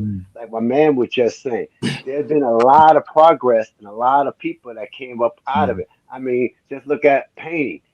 He came from that. Look at what he's doing for himself now because he saw what his struggle did that made him a better man, that's making us better black people to this day. Because you look now, less and less of us are getting on that because we've seen what happened to our people. And go back to what you were saying, black man, when you broke down the numbers and statistics, you broke down the numbers statistics, but there's more behind it. Because like Payne was saying, when America catch a cold, we catch the pneumonia.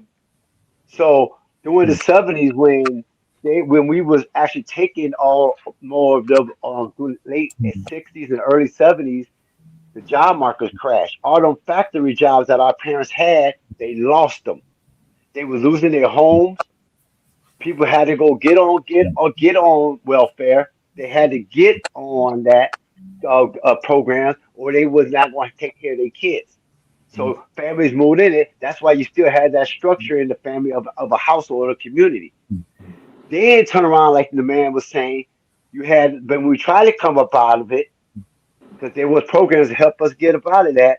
When we try to get up out of that, right, it turned around. You had a Reagan administration with trickle economics, but then they came with the crack era, which took out all our men because then our men was either getting on crack or because we didn't have those jobs that our fathers had. Because Pam, I think you probably grew up on the west side, like I did. A lot of our families, like in the Austin district, all of them had homes, and they was losing. So the young men went out there and started selling these drugs to bring that money back into it, even though we were putting that poison into our community.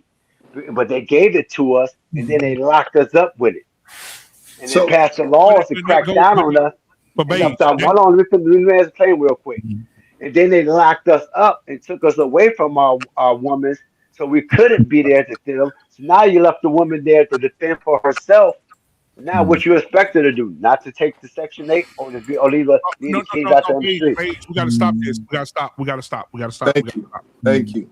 We got to stop. That is absolutely 100% bullshit. Yep. And I'm telling you that because I love you. That is nowhere near everything. Okay, Peace Mark, you can go first. I know I'm hosting. You can go first, and then I'll piggyback off of you, and when you finish, go ahead. So everything you said, first and foremost, I may be that Peach Murphy you're talking about. I'm from K-Town, West Side Chicago. Okay.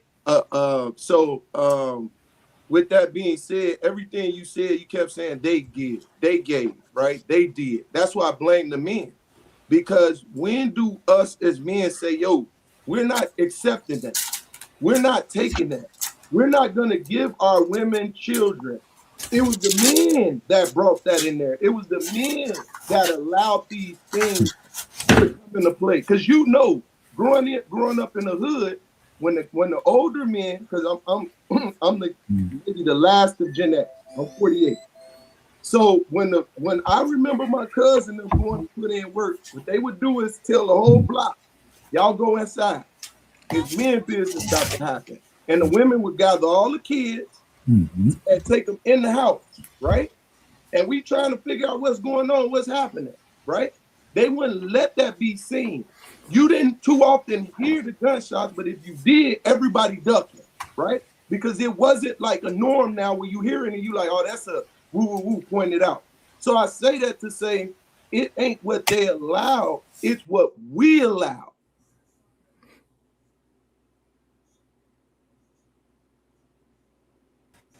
Oh shit.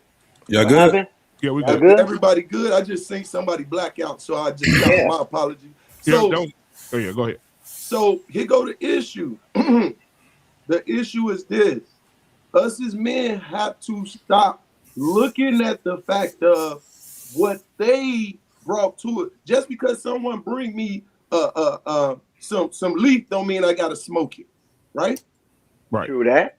So just because they said you can make money off this don't mean I have to do it, right? True that.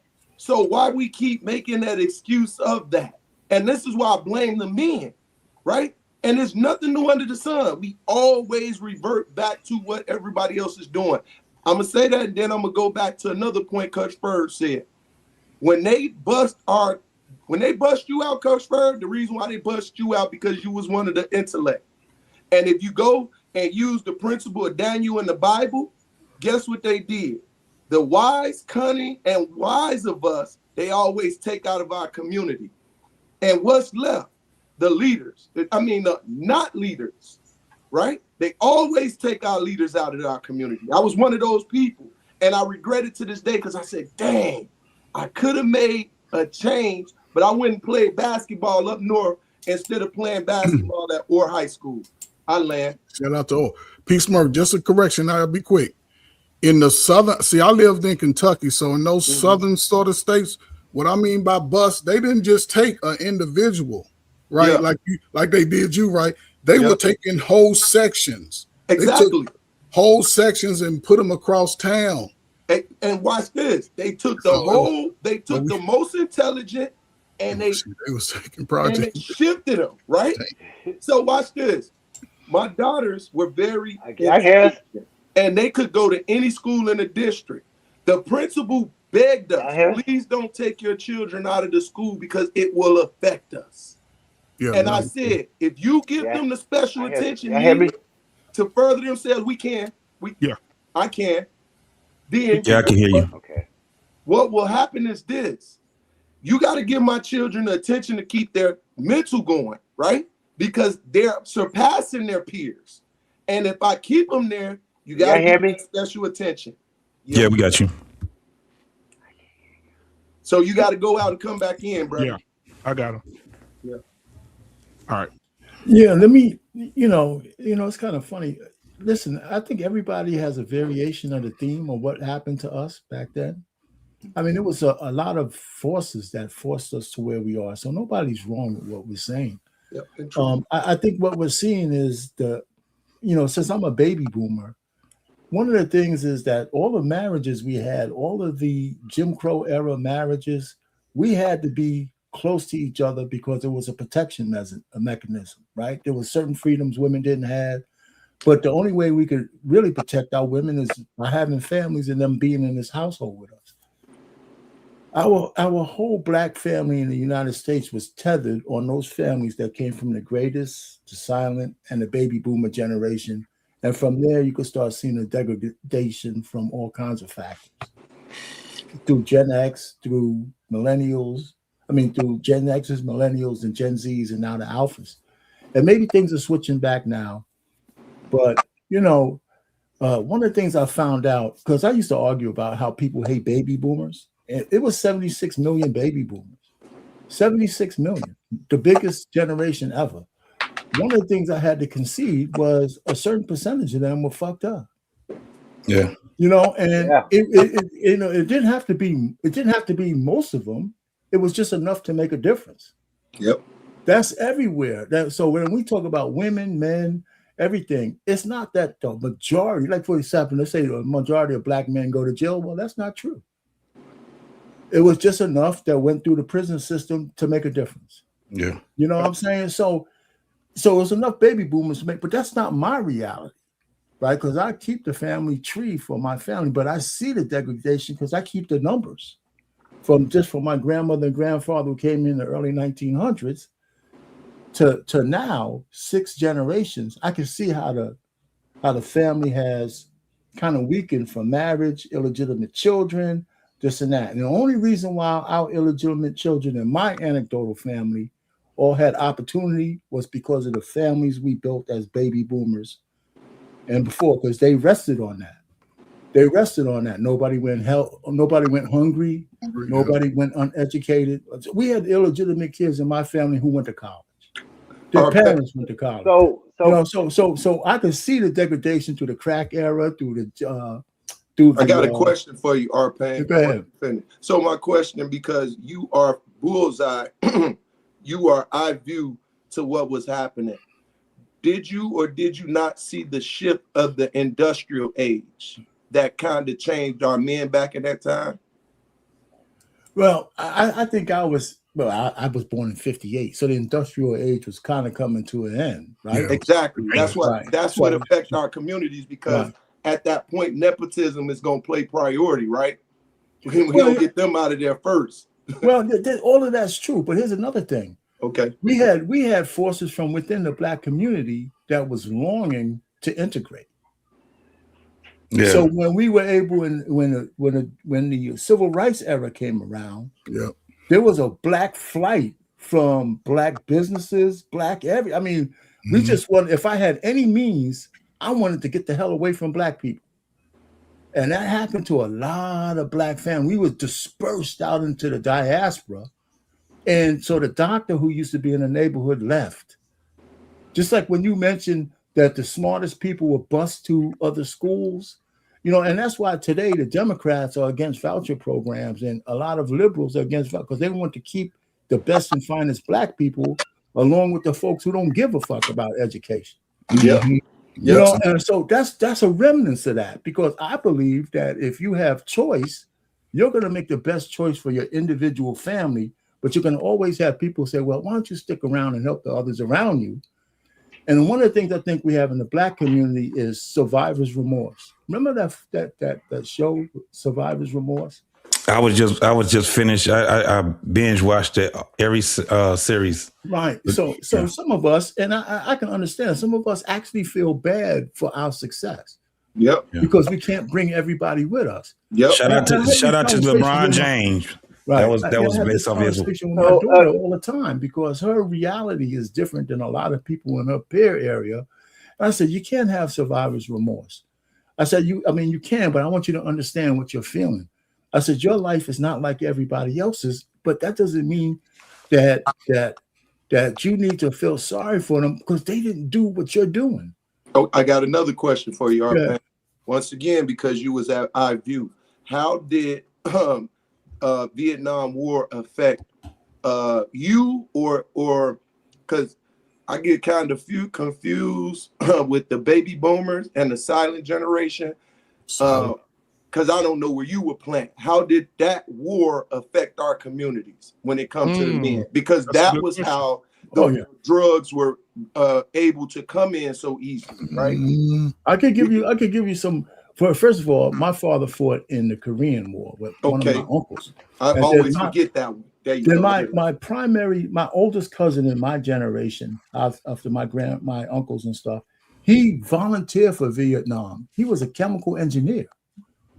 And even back then, he volunteered. My grandmother cried her ass off because he volunteered. Now, he came out as a major, and we just buried him like a month ago.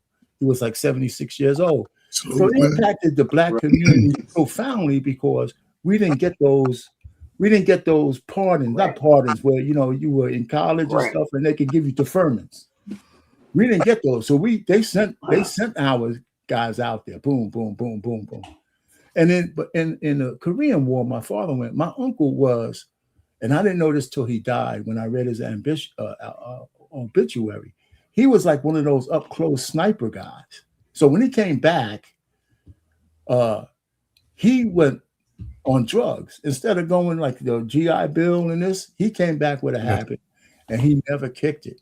And so when I read, he went through a whole life of turmoil. So when I was reading his obituary, because his kids wouldn't read, I said, holy shit, he got this medal, that medal, this. And I said, man, shit, he still got benefits out there. I said, I didn't even know it. So it impacted the family profoundly, but we served. This is the key I take from it. Black men have served in the military ever since the Civil War. Yes. That's the fact.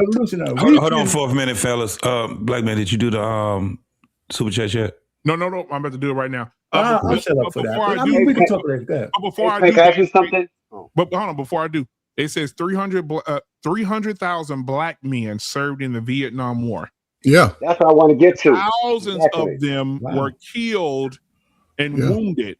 All right. I put in how many were fathers. It just blow your mind. So you lost a lot of fathers and husbands in the Vietnam War, right? Yeah. They drafted them. That's why I was going to go after. And they said Black men were, hold on, let me scroll down a little bit here because I just read that. I said Black men were disproportionately drafted way higher than their counterparts. 300,000 Black men versus 75,000 white men. Yeah. See, that's why I was going to attain that. That's intentional. That's intentional, brother. Who else did they draft during that wartime? That was famous. Okay. Became the Heart of America. Of course. Yeah. Cool. People don't know. Hey, Payne. Yeah. Good. How old are you? I'm 68 as of a couple of days. Yeah, right. I thought I knew you like 10 years, almost 10 years older than me. So, but I was going to ask that, but Black man brought that up, and that was a good timing because I was going to say, do you feel like the Vietnam War was racially motivated towards Blacks, why they just drafted us to take us out of our community and away from our people? Listen, of course. I mean, every bad fucking thing that happens to the United States, if Black people are involved, there's some nefarious shit that goes along with it. And here's what I look at it differently. We survived a lot of fuck shit. I'm sorry for my language. Truth. And we don't take enough credit for saying that we're still standing. Facts. After all the shit that these guys are trying, especially the grift that we're in right now with our women and all that other shit, we're still here with possibilities of making it. Not me, my time is on the other side, but for young people to need to start thinking different. When I say young, 40, 35 and up, you guys can make a difference. One of the things I think that has to happen, even younger, I said, one of the things we have to get the albatross off of our neck of the past. I lived that shit, so you don't have to. Facts. You don't have to live what that shit was. But our pain, I want to let me say this. I understand what you're saying, right? Here we go. I understand what you're saying, and I am in that 40 category. So I want to say something to you, right? You can say that comment that you just said and say, hey, listen, we gotta stop focusing on what happened in the past because we went through that, so you don't have to. However, there's a thing that we talked about on this show a few months ago called epigenetics. And epigenetics can be passed. The trauma of one generation can be passed. This is scientific fact. Yep. One thing can be passed to another, and if that thing don't get listen to me. I'm listening. I'm shaking my head. I'm trying to be respectful. I'm sorry, brother. What I want you to do is, I want you to go read a book. I want you to go read a book, right? Because niggas, if you don't, if what they say about Black people, hide it in the book. If it's, I need to ask the question. I want you to go read a book called Post-Traumatic Slave Disorder. Oh, Lord Jesus. I don't know. I want you to, and I want you, and her name is, I think his name is Professor It's something. by a woman, I need to ask the question, BMU. But hold on. But I want you to understand something. There are things that were passed down from one generation to another generation to another generation without correction. Without correction. Okay. And those people carry, this is why, and those people carry those things. Let me give you an example. When I was a kid, my grandfather took me, I was a little boy, I was in the truck with my granddaddy. He went to a tire shop to get his tire fixed. The white man comes out of the tire shop. This is how shit can happen. Now, I'm a horse of a different color, so it didn't work for me. But the white man came out. My grandfather told me, my granddad handed him the money, his head was down. I said, what the fuck? So I'm 10, 11 probably. So I say, hey, granddad, what's the problem? He said, listen to me, son, no matter what. It happened to me twice in my life, y'all. My granddad said, you never look a white man in his eyes. I said, okay. My grandmother went to the hospital, took my grandmother for her checkup to the hospital. We got on the elevator. My grandmother told me, hey, be careful how you act on this elevator when white people on here. That part. I said, what the fuck? And so as I grew up, I'm thinking, God damn. So what if I was one of those descendants of my grandmother, grandfather, great-great-grandmothers, right? Yep. Who were out there in that world, right? And they passing that down to me. What happens when I hold on to that? That will affect me as a person. Can I respond to what you just said? Can I just respond to it? Because he's talking to me, right? I'm not against epigenetics, but that word wasn't created for Black people. There's epigenetic influences for everybody. But let me finish. Let me finish. So you're doing what I did. I'm holding my head and shit like that. But let me finish this. I don't believe we should be living in the past. We should just be informed by it. That's it. So we should be informed by the past. You just showed me a prime example of an epigenetic situation that you stopped in your generation. So those are the kind of things that we just need to do. I mean, I didn't pass down the fact that you don't pass. If you know better, you do better, and that's what we need to do. But wait, hold on. Okay, but I don't see where's the argument in that. I'm not going to sit down here and sit my girls down and say, hey, listen, you know what, man? We were 12 years a slave, man. The fucking slave master was banging out all the women, and they did all this. What the fuck do I need to tell them all that shit for? Right. I'm just saying. What do we have to keep harping on the fact that we can't change some of that shit?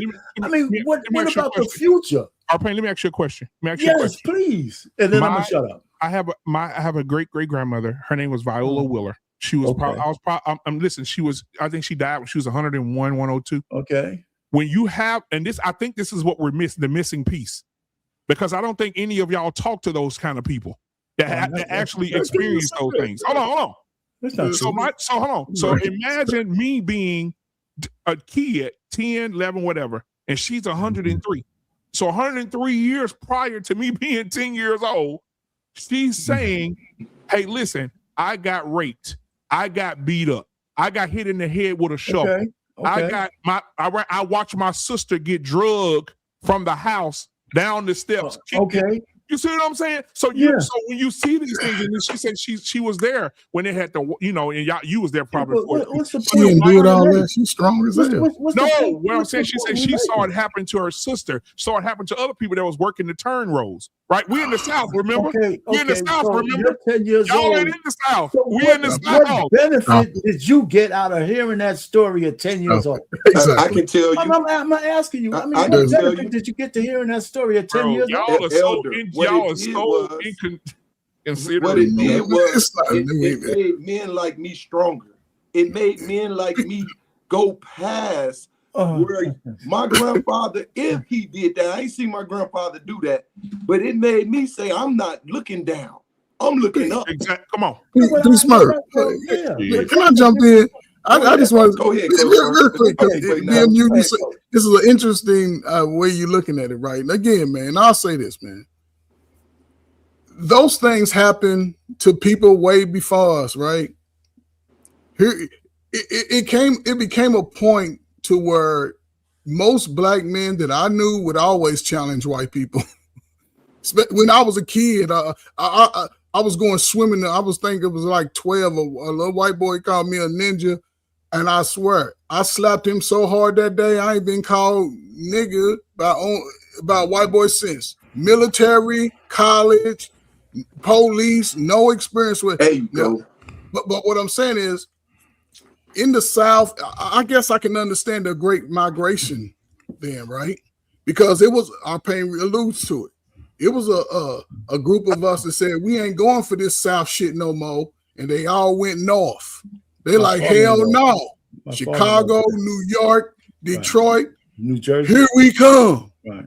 And everybody else sort of stopped in between. I guess because my grandmother, she was born and raised in Kentucky. And it goes back to her history. When my grandmother passed in 1972, she left $52,000 cash money to my father and auntie. $52,000 cash. I remember because my father cried on my shoulder like I was his daddy. And I was 6 years old. And it became a time where black men were still, even though they endured a lot of mess, were still putting themselves first for the most part.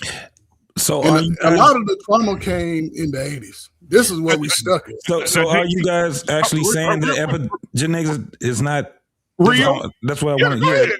Yeah. Are you saying that it doesn't exist? I didn't say that. I just say it's just another albatross to put around our young people's neck. It's not. If you know better, you should do it. You can tell them about epigenetics. But we can't be. Wait a minute. You can't be trapped by some fucking medical term. I mean, all of a sudden now we like people want Arpain. This is what we. This is what we. Hold on. This is what we part ways. Arpain. It could be real, but we're not trapped by that. Arpain, where were you raised? Where were you raised? In the Bronx, Harlem. I fucking guarantee you, if you came down here during the time you was a child in Mississippi, Louisiana, and Florida, and all these motherfuckers, you wouldn't be saying the same shit. It was a different place. The South and the North was two different places. I don't understand why y'all don't get that shit. Listen, I could concede what you just said. I could concede that, but it doesn't mean that we didn't have this different kind of struggles up north. It wasn't all lived up in New York. There was one of the biggest racial murders in the 30s and the 40s, where they were wiping out blacks like crazy. So I'm just trying to say it's not. We didn't have anywhere where we could really escape racism. Okay, Arpain, it's 2026. Let me share some with you, and I want you to go in front of your computer. You can Google it or Chat GPT right now. It's 2026. In Mississippi right now, and this mother looking for her son in Mississippi right now. Okay, they find this man in an unmarked grave. They say they didn't even know who the body was. They found his wallet. Guess what that led to? They went behind the jail and dug up 30 more unmarked graves that was killed by the fucking police that are there right now. Bodies been there for 5 years, 6 years, not 50 years ago, not 100 years ago. And they got the white sheriff, and they got the white sheriff. Why are you yelling at me about those statistics? Hold on. They got the white sheriff on audio right now saying to a police officer, he said, next time, because the police officer wrongfully shot a black man, he said, next time you shoot one of them niggas, you come get us and we'll bury them in the field with the rest of them niggas. Damn. All right. This is 2026. All right. Are you understand what I'm telling you? You're directing that shit at me like I don't believe that ain't what going on. This ain't for you, Arpain. I'm saying in 2026, they're still finding niggas swinging from trees. They still finding unmarked graves. 2026. Right, so what are we gonna do with that information? So we can combat it if we understand what's happening. Right. I know it's a guy around the corner shooting. Guess what? I'm gonna tell my people, don't go around the corner because they're shooting. Exactly. But if I just let you go around the corner unaware and you get shot, why you didn't tell me? You just seen me. Okay. Well, I don't dwell on the past. Come on. No. Saying is that's not the past. Okay, so listen, I agree with you. I've never been south until I went to Texarkana for this training program. All I knew about the South was that we had the Ku Klux Klan, And at some time, I'm gonna be running around from some guy who wants to chop my dick off. Okay, that's all I knew about the fucking South. And so when I went to Texarkana, and I lived right there on the line between Texas and Arkansas, the first thing I went down there, I met some brothers who knew about the area, and they just say, "Listen, make sure you stay out of the bars with the Confederate flag over every goddamn window," you know, and all that kind of stuff. So that's all I needed. I knew racism existed. Get the super chest right quick. Listen, I thought Southern racism was the worst. I had the best year of my life, one of the best years of my life down there with the people and the things that were going on, because I knew where not to go, and wherever I was, even if I was the only black person there, maybe I was lucky. But these people act like they saw black people before, because I wasn't too far from Louisiana and I'm in Texas. So I just think you get revelated, but I never thought, but I still went. I wasn't so scared that I wasn't going to go because I had all these stories about the South. Let me do this super chats real quick. We'll get into that. We got Alexander Bryant, 9875, 499 super chat. Thank you, sir. He said, I agree with JT. We got at 30K UVL at $5. Thank you so much for that super chat. I appreciate your salute to you as well. That's from Trader Truth's channel also, man. 30K. Yeah, appreciate the Trader Truth. Make sure y'all go subscribe to Trader Truth as well. I want to say this though. In the South, there was I think our grandparents had that fear. We didn't have that fear. And I remember my grandmother saying to me, if you don't slow down, they're going to end up killing you. I told my grandmother and my grandfather and all them other people, my mom and all of them, I'm not playing with you white folks. And so even in school, when they put all us, we was already, together, but they fucked around at the school and thought it would be a good idea to show Rosewood, the movie, in a mixed school with white and black people. Mm-hmm. And when they showed, I wish my sister was on here with me tonight. She was there with me. We were in the bleachers watching this in the gymnasium together. When they hung that black man in that tree and started shooting his dead body, all the white boys started laughing. And what happened after that, we tore that motherfucking gym up. Right? Because we weren't taking shit off nobody. One day, a dude in a truck almost hit me in my car. And this is a small town I'm from in Louisiana now.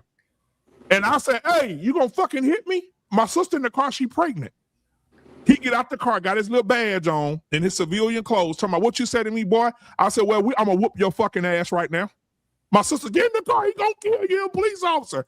I don't put up with the shit. To this day, I ain't taking shit off no motherfucker.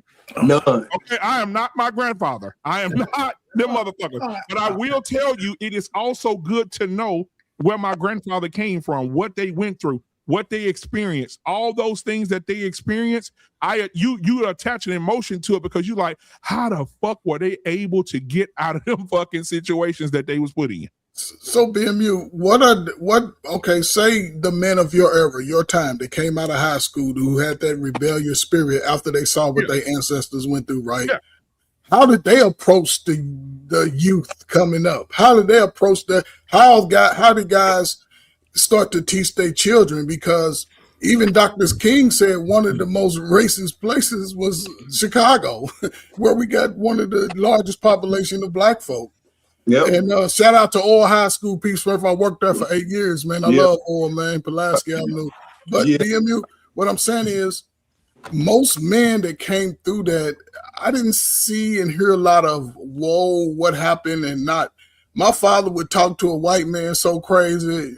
I used to be like looking at him like, you cuss everybody out.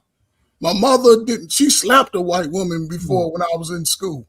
The white woman, she came up there defending me. I was like, so I guess it became a time where, and when we went to those schools, white people was just as docile and nice and friendly, and they didn't want to.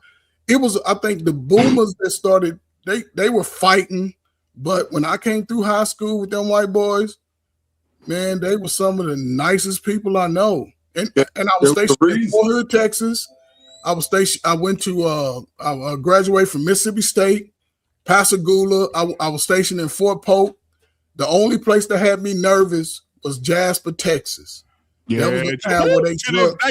That was the only place that had me like, I got to get back before the sun go Hell down. yeah. You know what? Shit, And the Jasper, Tempo, Waco. Yeah, all I of was, I was all up through her. And the piggyback on you, the reason why in Chicago, because we turned everything up. We was like a real rebellion. I mean, you was here during the time of Malcolm X. I mean, when they killed King, because King did stay in Chicago one time. We sent it up. And then when the Bulls won, we sent it up. Well, hold on, when George Floyd, our kids sent it up.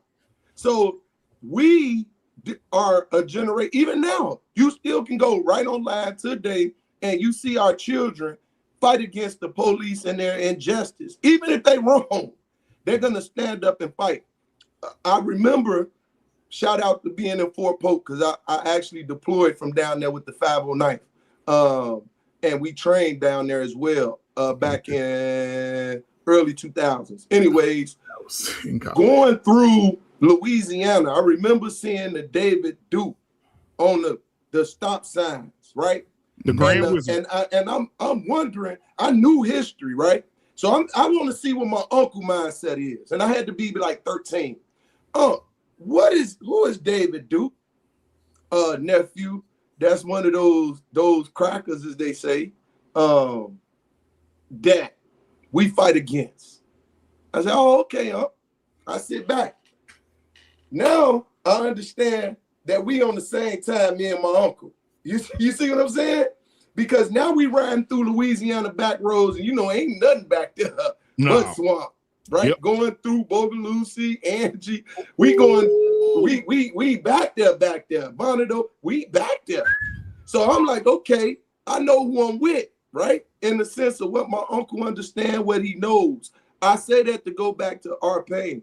The reason why it's important, we don't dwell on it, but it's important to tell the history because it teaches our young children what needs to happen next. If we don't know what happened in the past, how do we know what's going to transpire in the future? That's why they're trying to get rid of Black history, right?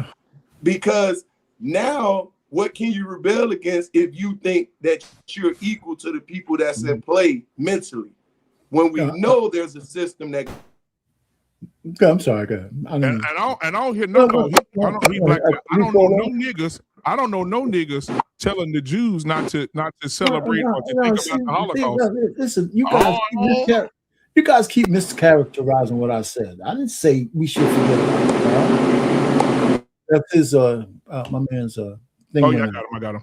Yeah, I didn't say we shouldn't remember the past. I mean, you keep saying that. I just say that we shouldn't be dwelling. I mean, we should just be informed by the past. And I just like to ask people, when you talk to your kids, do you talk about the fucking past all the time, or do you talk about where they see themselves in the future? But I mean, you keep saying, but I don't. Nobody's telling me. You keep saying I need to know. My fucking kids don't need to know every goddamn bad fucking thing that happened in the past. Okay, so they need to know about They just need to know about their history. What about the future? A lot of niggas do this. So I got a question. Okay, so do what? Hold on. Your daughters went to school, right? Your high school, right? Middle school, right? Were you in there telling them that everything that they were learning in history class was a fucking lie? No. Oh, my point exactly. So I didn't say that I was in the school doing that. When they came home, we had conversations, but they didn't. Nobody tried to tell them that the slavery didn't happen. They didn't come home with ignorant shit that said that Black people. I told them what I went through. Take the Black people out of it. Take the Black people out of it. Your daughters went to school and learned that Christopher Columbus discovered America. They learned that George Washington was I went to school to learn that shit. They taught me that shit. And you didn't. And guess how I know that shit's a lie. Listen, I know it was a lie when we talked about. I didn't let my kids believe in Santa Claus. Okay. But I didn't let them believe in no bullshit. I'm just saying we know that Christopher Columbus didn't discover shit. There was already people here. Those are the kind of conversations you're exactly right. So JT, I told JT this years ago, right? Because me and JT been on each other for years. I told JT this, and he was laughing his ass off. This was 3-4 years ago. Okay. My daughter went to school. This is how you have to keep your kids informed on truth. My daughter went to school, and they gave her a project on Christopher Columbus. And when my daughter came home, she said, "Daddy, I got a project I got to be done." She started laughing, and she already knew. She already knew what was about to happen. She said, "I said, who's your project on?" She started laughing. She said, "Christopher Columbus." I said, "Absolutely, let's get it done." We went to Walmart, got the little 3-fold little thing, and got all the papers, printed out a picture of Christopher Columbus, ugly, stupid ass. And then we went back home and we drew red arrows all the way around the picture, and then we wrote what his bullet points of who he was as a person. And we put rapist, murderer, pillager, all the way around it. And then we went to school. And they called me and said, "Sir, we can't display this." I said, "Why not? It's the truth. I'm not going to tell my daughter that this motherfucker discovered this. He raped in his journal in the Smithsonian. He raped little girls. He was the first trafficker of little girls, selling little 6-year-old, 7-year-old girls into sex slave. You think I'm going to send my daughter to school to believe this man was a hero? Come on. Fucked up." And then she gonna say, "Well, Mr. Whitfield, she's gonna get a 0. I said, "She get a 0, I'm gonna 0 this motherfucker out." So somebody need to explain something to me. She told me, what we can do is just give her somebody else. I said, "Go ahead." Guess who they gave her? Jack Johnson. I said, "Oh, you talking about Jack Johnson?" And he goes, "JT, I know the real King Kong." Yeah. I said, "So you talking about Jack Johnson, the man who was marrying all y'all white women, and y'all got mad and created a man law to keep men from dating your women and driving them across the line. Then you put him in jail. He didn't fail in jail. He created a wrench, and then he tried to get a patent for the wrench, and y'all named it after him because he was black and called it the monkey wrench." Monkey wrench. Y'all talking about that, nigga? And here they go. "Don't worry about it. She'll be okay." They don't want you to know nothing. They want you to be dumb. They want you to go by the English book or the history books that they give your kid. My kids already know. Dad, if you tear this shit down, come on, bring it home to me. Come on. You can't take this nigga nowhere. Not church, not school. He gonna flip the table. I'm not opposed to anything you just said. I'm not opposed to anything that you just said. I'm not. I'm just saying. Listen. You made sure your kids was on the straight and narrow. When Absolutely. I had the opportunity to teach my kids that what was a lie and what wasn't, wasn't faced with projects like that in their school. But still, the point is that when I talk to my kids, I'm asking them, I'm talking to them, and they're not kids anymore. What do they have planned for the future?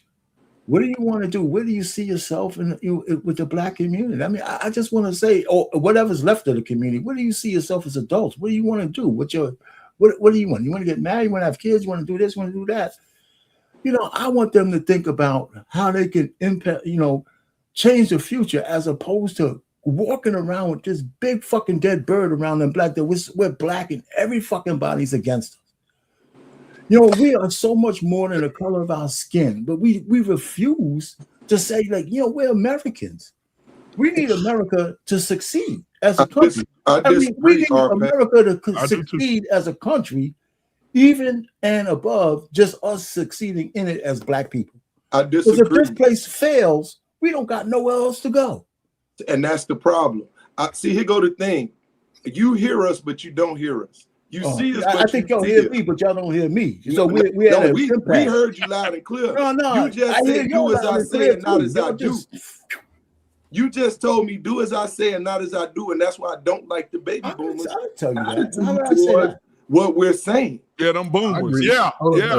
I agree with our pain, though. I didn't say what you had to do. That's okay for you to agree, Coach Ferb, but this is what I'm stating. He is saying that, well, we don't hold this thing around our neck, but yet and still you're holding it around our neck. You putting the yoke on our neck. Because who changed?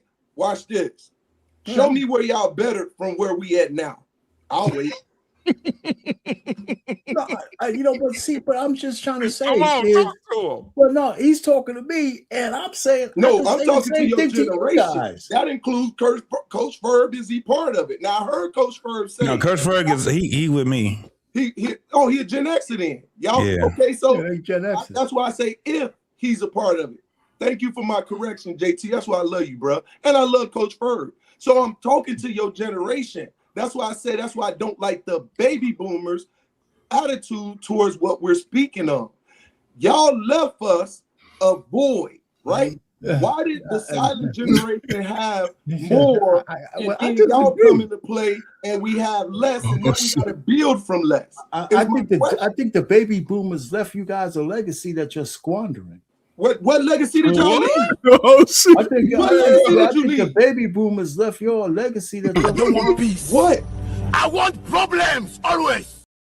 Oh, like I said, there were some baby boomers that might have been fucked up, but there's when we leave, the biggest transition of wealth is going to go from baby boomers to their offspring. Well, should be going to their offspring, but I don't know where it's going because there was a lot of crazy ass baby boomers. So I'm just saying, I think you guys in rebellion, have started to just say anything old is fucked up. And if you ain't on our program, I beg to differ. I mean, I just think that y'all missed the boat. No, he go. So watch this. Most young people are still hanging off. They're still hanging off the families and the houses and the things that are left that the baby boomers did y'all have left. Gentrification came through y'all generation. Come on, we're inheriting it. So watch this. My uncles own out of one maybe own nothing. My grandfather left land that was left by his father. I got that land. Okay. I'm gonna be the one. I got more property. I got the business that they faltered from my grandfather. I got it now, and now it's flourishing. I see where y'all decided to go on, not you, our pain, with all due respect, because I hear what you're saying as far as your teaching of your children. But this is what happened. We inherit the lies. We inherit the inability to sustain. We inherited the weakness of y'all not going against the system continuously. Y'all, we want to blame our women for taking on welfare when it was the men that didn't stand firm to say even this part. Listen, you're gonna accept that welfare, you got to go out of play, because what's happening is we're building legacy here that has to continue on to the next generation. I'm gonna land with this point once again. Y'all ain't shipped no wealth to us, to be quite honest. If anything, y'all dwelled it. Coach Bird said it. We went from over 200, or I'm sorry if I'm misspeaking, whoever put the statistic, let me say that, of how much land we had from the silent generation to now our generation. I'm one of those that have a part of that 2 million, and it ain't going nowhere. And I'm making sure, because I don't put all things into play, because the lack of y'all generation. No, how could it be the baby boomers increased in my generation? And I'm gonna make sure I secure it for future generations, unless a fool inherits. I know people like to put the blame on the baby boomers, but I would like to see the statistics on how much land we owned when the baby boomers were born. Hey, look it up. Hold on for a second. Okay, was it 2 million or was it more than that? Let me see. So I'm just trying to say. I get what our pain is saying, because you got to also understand this too, P. The greatest generation was the ones that had the land. Baby boomers, you got to remember, that's why they call them baby boomers. That's why our pain had preferenced it. The biggest generation ever. It ain't never been a generation. So there's a portion of those baby boomers that was on some fucked up shit, right? Yep. But there was the baby boomers, because if you actually look at the age between silent generation and baby boomers, they were still, those older baby boomers were very close to the silent generation. I agree. Right? But the greatest generation, right? Those were the ones that did the migrating and coming up and all these different things. See, a lot of people, those are my great grandparents. Yep. So a lot of people have no idea of who their great grandparents is. They never even met a lot of them, never, right? So this is why they would start with baby boomers. Baby boomers is, I gotta say, they getting a lot of flack. And the flack is not actually for them. Understood. But the reason being is because they're so big. Baby boomers are so huge, bro. Where even when you look at our, like when you're looking at our, that's crazy. Even when you're looking at our statistics, right? Marriage statistics. The only reason why those marriage statistics even look the way that they look is because baby boomers are at it too. Yep, that's true. That's true. You get what I'm saying? Yeah, and let me say this, Coach. I'm sorry, I keep saying Coach Ferg because I love his vibe. Coach Ferg is a white guy. I know you are the baby of the baby boomers. JT, go back to school.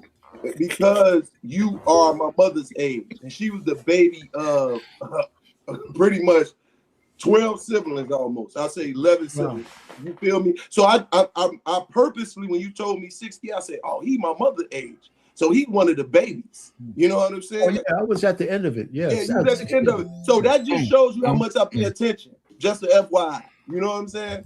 Go ahead. Go ahead, Tim. Can I jump in real quick? Listen. Hold on. Before you go, I got something for you two niggas. You, R-Pain and Coach Ferg. I just want to share my argument why I agree with R-Pain. Y'all said that all about the Black history stuff and put this stuff around their kids' necks and blah, blah, blah, blah, blah. Worse the Black history. So hold on. So one day I was downtown Dallas. I work downtown. So you walking through, there was this, groups of people always come from out of town taking pictures and shit.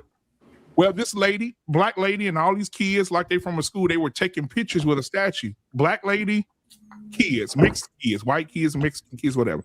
And they're taking pictures, and she taking pictures. And I said, I wonder, do she know that that statue is Robert E. Lee? I wonder, do she know she taking a picture with a Confederate soldier named Robert E. Lee? She has no fucking clue. Nope. That she's taking a picture with a man who owned slaves, who killed slaves, who raped your women, and you're taking a picture. She had no clue. And you know me? Hey, excuse me, ma'am. I said, you may want to go take a picture with the horses or the cattle statues down there. I said, this is Robert E. Lee. She said, is it? I said, look down. On the bottom of the sign, it's inscripted, Robert E. Lee, Confederate soldier. At the bottom. When that went now think about this, R-Pain. You want black people to look at the future. How can you look at the future when every national hold on. How can you look forward when everything that oppressed you still has statues? You still got the fucking statue. What's the name of the big? You got Mount Rushmore. You got Robert E. Lee. You got Stonewall Jackson. Especially in Louisiana. You guys were being willfully ignorant because I said you just need to be informed by the past. Like, you have to be informed by the past, but you don't make it your future. Listen, I don't want my kids going around arguing that the Robert E. Lee statue still exists. What the fuck are you going to waste their time for that for? If your daughter came home, I just know my kids wouldn't be taking a picture with it because they know about it. How when they don't know about it? That's not true, though. Don't tell the kids about the statue down. So don't tell the kids about the past. Oh, they don't need to know everything. You know what I'm saying?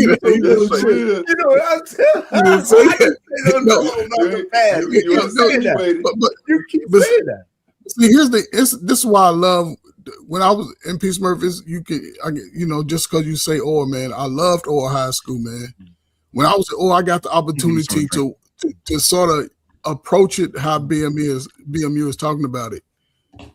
They had to know in America's schools, since we've been going to schools, they only understood us to be great. I mean, from slavery. They didn't show us being kings and queens in our country. They didn't show us the goodness of us. So when I was in the opportunity to say, hey, the past, I knew the past because I was born 2 months after Dr. King. So my 70s was Dr. King and Malcolm X. So I pushed through that. Then in the early 80s with the rapper plan, I still got that in my play rotation today. So when I started working with young minds about the worst of our history, I used to tell them, despite what they see, because they were being taught in these classes, say, hey, well, yes, that could be partially true in America. However, I let documentaries speak before me. One thing I know that worked great and fast when I can get some teenagers, male, females in a room and let the videos play and just break those videos down. Talked about the behavior patterns, how things once were and how things sort of elevated and the events that caused the elevation.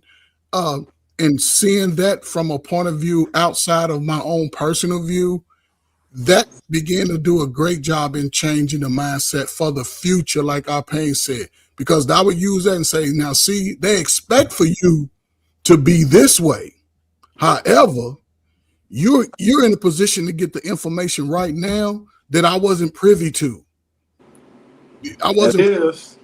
So use this to be smarter and not be in fear of living amongst white people. You have to take control of it. You cannot live in fear of it forever. Well, I don't fear nobody. But I will say this. And I want to speak from the place where I'm from. All right, Louisiana. In Louisiana, there are little small towns. One school here, 20 miles down the road, it's another school in a whole another parish, so on and so forth.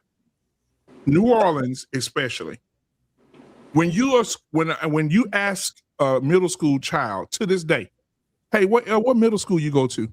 I go to Robert E. Lee Middle School. I go to John Bell Hood Elementary. All these are Confederate soldiers with their statues outside. And the kids are going to schools, black kids, all black kids. This is all black schools. And they're going to Confederate named schools. Yep. I'm just, bro. They just had what? They just had what? 16 years of a black mayor, and all she was doing was fucking the police chief. How come she didn't change the names of the school? Built another school and changed the name. She could have did all of How come she didn't make it an issue of changing the names of the school? So do you go through the Smithsonian? Do you go through the Smithsonian to do changes or stuff like that? No. The state has to be involved in changing anything because it's a government entity. The school is a government entity. So it has to be a government vote to change a government entity's name. They need every vote needs a champion. But it could have been the community. She ain't herself. Somebody needs to champion the legislation. It wasn't on top of her priority list. Yeah. She was banging the police chief. In line. Arpain, tell me this, Arpain. What's the most famous college in Mississippi? I don't know. I don't know. Is it Jackson? I don't know. Jackson, Mississippi, Fisk, Fall, something. Jackson State. Jackson State University. Jackson State. In Mississippi. Oh, Mississippi. Ole Miss. What is there? What flag is flying over the game every Saturday? Confederate. I know a coach just said there was an issue with that. I can think, and a recruit. Hey, but you know what? Still a lot of black players went through Ole Miss. But watch this. I can say look at the change at BMU, the Confederate flag. That is something missing in that flag, right? That flag once was a flag that wasn't contingent of that system. They took it and changed it, just like the swastika, right? Yeah. The swastika used to be priest. It used to be priest. You see what I'm saying? So when you know history, then you can go a little bit further, and that's why it's important, Elder Arpain. You get where I'm coming from? No, but I get where Arpain. But this is where Arpain. Let me kind of like try to bridge the gap. Come on, Mandrell. Right. I was just watching some shit on Mandrell ass too, man. This is the thing. I think it's how that information of the past is disseminated. A lot of times, BMU is motherfuckers that don't know what the fuck they talking about the past. Yep. And what they do is they give this information with their emotions to the next generation to the point where the information is all fucking wrong. And so what they do is they will borrow that information that they got, and then they take their information and then start spewing it out there as if it is, if it's true. Yep. And what happens is that information that they have with the omission of what facts are, what it happens to do is it keeps a person's mindset oppressed. And the only thing that they're focused on is what happened in the past, instead of saying this is where we are now in the present so we can make our future better. That's where it gets to a point where I understand exactly when Arpain is saying, hold on, because we have too many people for generations that just stay stuck in the past. And this the craziest part, BMU, it's a past that they ain't even lived. Right. You get it? So we have to bridge the gap. So it's the way that we disseminate that information to them is what I think that it should be. Because a lot of this, we already said it. A lot of this shit is lies. A lot of this shit is omission. It's a lot that's going on. So when we do have these type of, man, I learned so much from just being on these panels with dudes that know everything about, you know, the Bible, everything about history, certain parts of history, whether it's the industrial, agriculture, you know what I'm saying, spiritual, all these different things we learn from one another. I think that that's how it should have been done in the past. But look, we learning now, you know what I'm saying? But I still kind of like, I'm right there with both of y'all. I understand exactly where that shit can get really, really sticky. And we've seen what it has done to our, you know, to our people. And let me say these two. Let me add this too, because one of the things that make me cringe when I hear people say this shit, I be want to punch them in their mouth. When I hear people say, well, black people don't have no I promise you, I heard a white dude say, I was gonna slap him. I was gonna make that motherfucker taste the ancestors. Yeah. He said, black people don't have no generational wealth, and black people don't have nothing passed down to them. They don't have no money, and they need to stop asking the government for everything and pull themselves up by the bootstraps. I promise you, I was 2 seconds off his motherfucking ass. But then I said, because, you know, I have a bad temper when it comes to that bullshit. Yeah, because he's an outsider. Right. And so what I said to him was, maybe if you go get your uncles and dig up your dead granddaddy and have them motherfuckers drain out all the rivers that you flooded our towns in and go back and rebuild Tulsa, go to Georgia and take Lanier Lake and drain that bitch and see the damn houses still under the water, and go over here to South Carolina and drain that place, go to Mississippi to the Devil's Punch Bowl and drain watch this. Go to New York Central Park. Yeah, go to Central Park and give that back to the black people that y'all said it was eminent domain because y'all needed a fucking park, and give black people back their wealth. Can you imagine? I just want somebody to imagine this for a second. If all these towns, it's 30, 40 towns that were flooded and eminent domain where they took this shit from black people. Can you imagine that black people had their own stores, their own schools, their own hospital, their own clinic?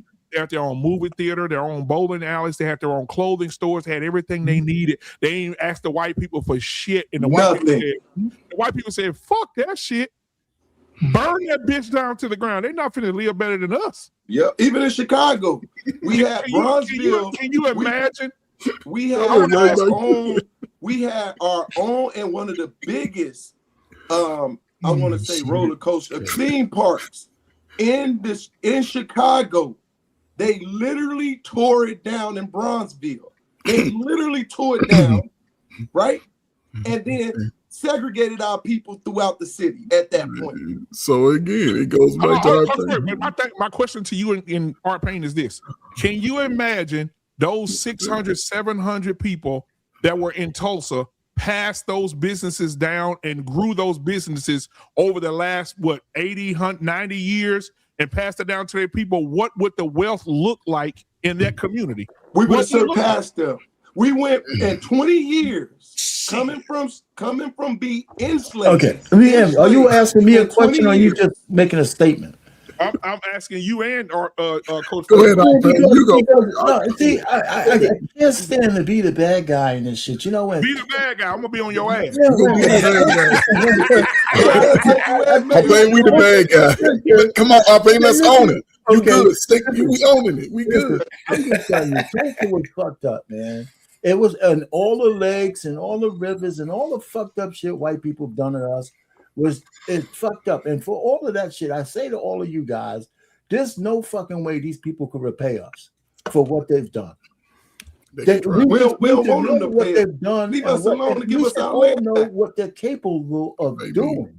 They could slaughter themselves by the millions. You know they don't give a fuck about us. So the point really is, how do we navigate from where we are, because we're still standing, knowing what they did in the past, how do we navigate into the future where we can steal ourselves from those same vulnerabilities that fucked us up in the past? And I'm just trying to say, we don't talk about that shit at all. We just keep talking about we're talking about now, right? And all of that shit, man. How do we navigate into the future, man? So we're talking about Nobody talks about that. Hold on, Arpain. Nobody. When you say, we're gonna can I have this you're real gonna quick? keep telling me how fucked Can I have this real quick? I don't know about dating you killing me. and all that You shit. Arpain, you and Coach Ferg are talking about putting shoes on a generation that's fucking broke and shit. Nigga, these white. Hold on. What the fuck is telling them about fucking Tulsa? Listen, hold on, listen. These white, but listen, Arpain, listen to this though. So let's take Tulsa out. But look what happened to Tulsa. They lost all their businesses. They lost all their money. That was in the 1930s. No, but think about it. Hold on, Coach Ferg. There are white businesses that didn't get bombed in 1930 that their fucking great grandkids right now still running, making millions of dollars, and they're hiring I agree with all that. I agree with that. Other than just knowing what you just said, but again, other than just knowing what you just said, what the fuck are we going to do about that now? Ain't shit you can do about it now. That's a lie. That's a lie, BMU. No, sir. You will never be able to catch that fucking. You'll never be able to catch that gap. You'll never be able to. But it ain't. But see, it ain't about. To me, it's not about bridging the gap, right? Because again, let's just say that's why we the most modernest, softest generations. But however, right? We talk like we ruling the world, but look at the reality. Despite whatever level they started, they built a level of wealth. They built something that can be unmatched. And America knew it so much, so they destroyed it, right? So we came along after that. This is before my father was born when all of this happened, right? And again, here we are now. We armed with way more information. We armed with way, and the younger guys are a lot more stronger and vocal. So at some point, everybody from 21 to 61, 71 go have to find a way to stand together and say, we need to change, because here's the problem. Not a lot of black men get in positions in these state offices, in these governor's office. They put a woman up there so the woman can tell you, black men, not when I say you, I mean us, black men, we ain't gonna vote for change about how laws can prevent black men out of jobs and getting these loans for these businesses. We ain't gonna do that. And that's one of the problems, because most black men, once we all went through the numbers, they've been going through the numbers for 2 years. What? Less than 1 million out of what? 10 million, maybe less than that, are even involved with the penal system. Most black men are regular, hardworking dudes. Yeah, it's only, I mean, overall, it's only 1 million point something people in America that's in prison. Yeah, so, you take, it is what it is when it comes down to that part. But the thing, entertainment. Yeah, but the thing is that even though the closer and the more we get into this integration thing, it's not just, that's why I said it's not just, we've always been the canaries in the coal mine, right? But when you look at what's happening now, even though Coach Ferg, you said that these young men are more vocal, but it's still like a conundrum we in, because they're not as educated, right? They have no idea of what the past is about. They have no history. They don't know shit about history. They even got it to a point where math is done so at a point where they don't even know what the fuck how they even got to the problems, right? They don't know geographic shit. They don't understand. They're not involved into politics. And one of the reasons is because we still have people that's our age and older telling motherfuckers not to fucking vote. That's the dumbest shit in the world, to tell a motherfucker not to be involved. So to piggyback on you, I'm gonna cut your wisdom, JT. And my Peace Murph, real quick, because this is itching me. Okay, this is itching me. Okay? And I'm gonna let you have it, Peace Murph, but it's itching me.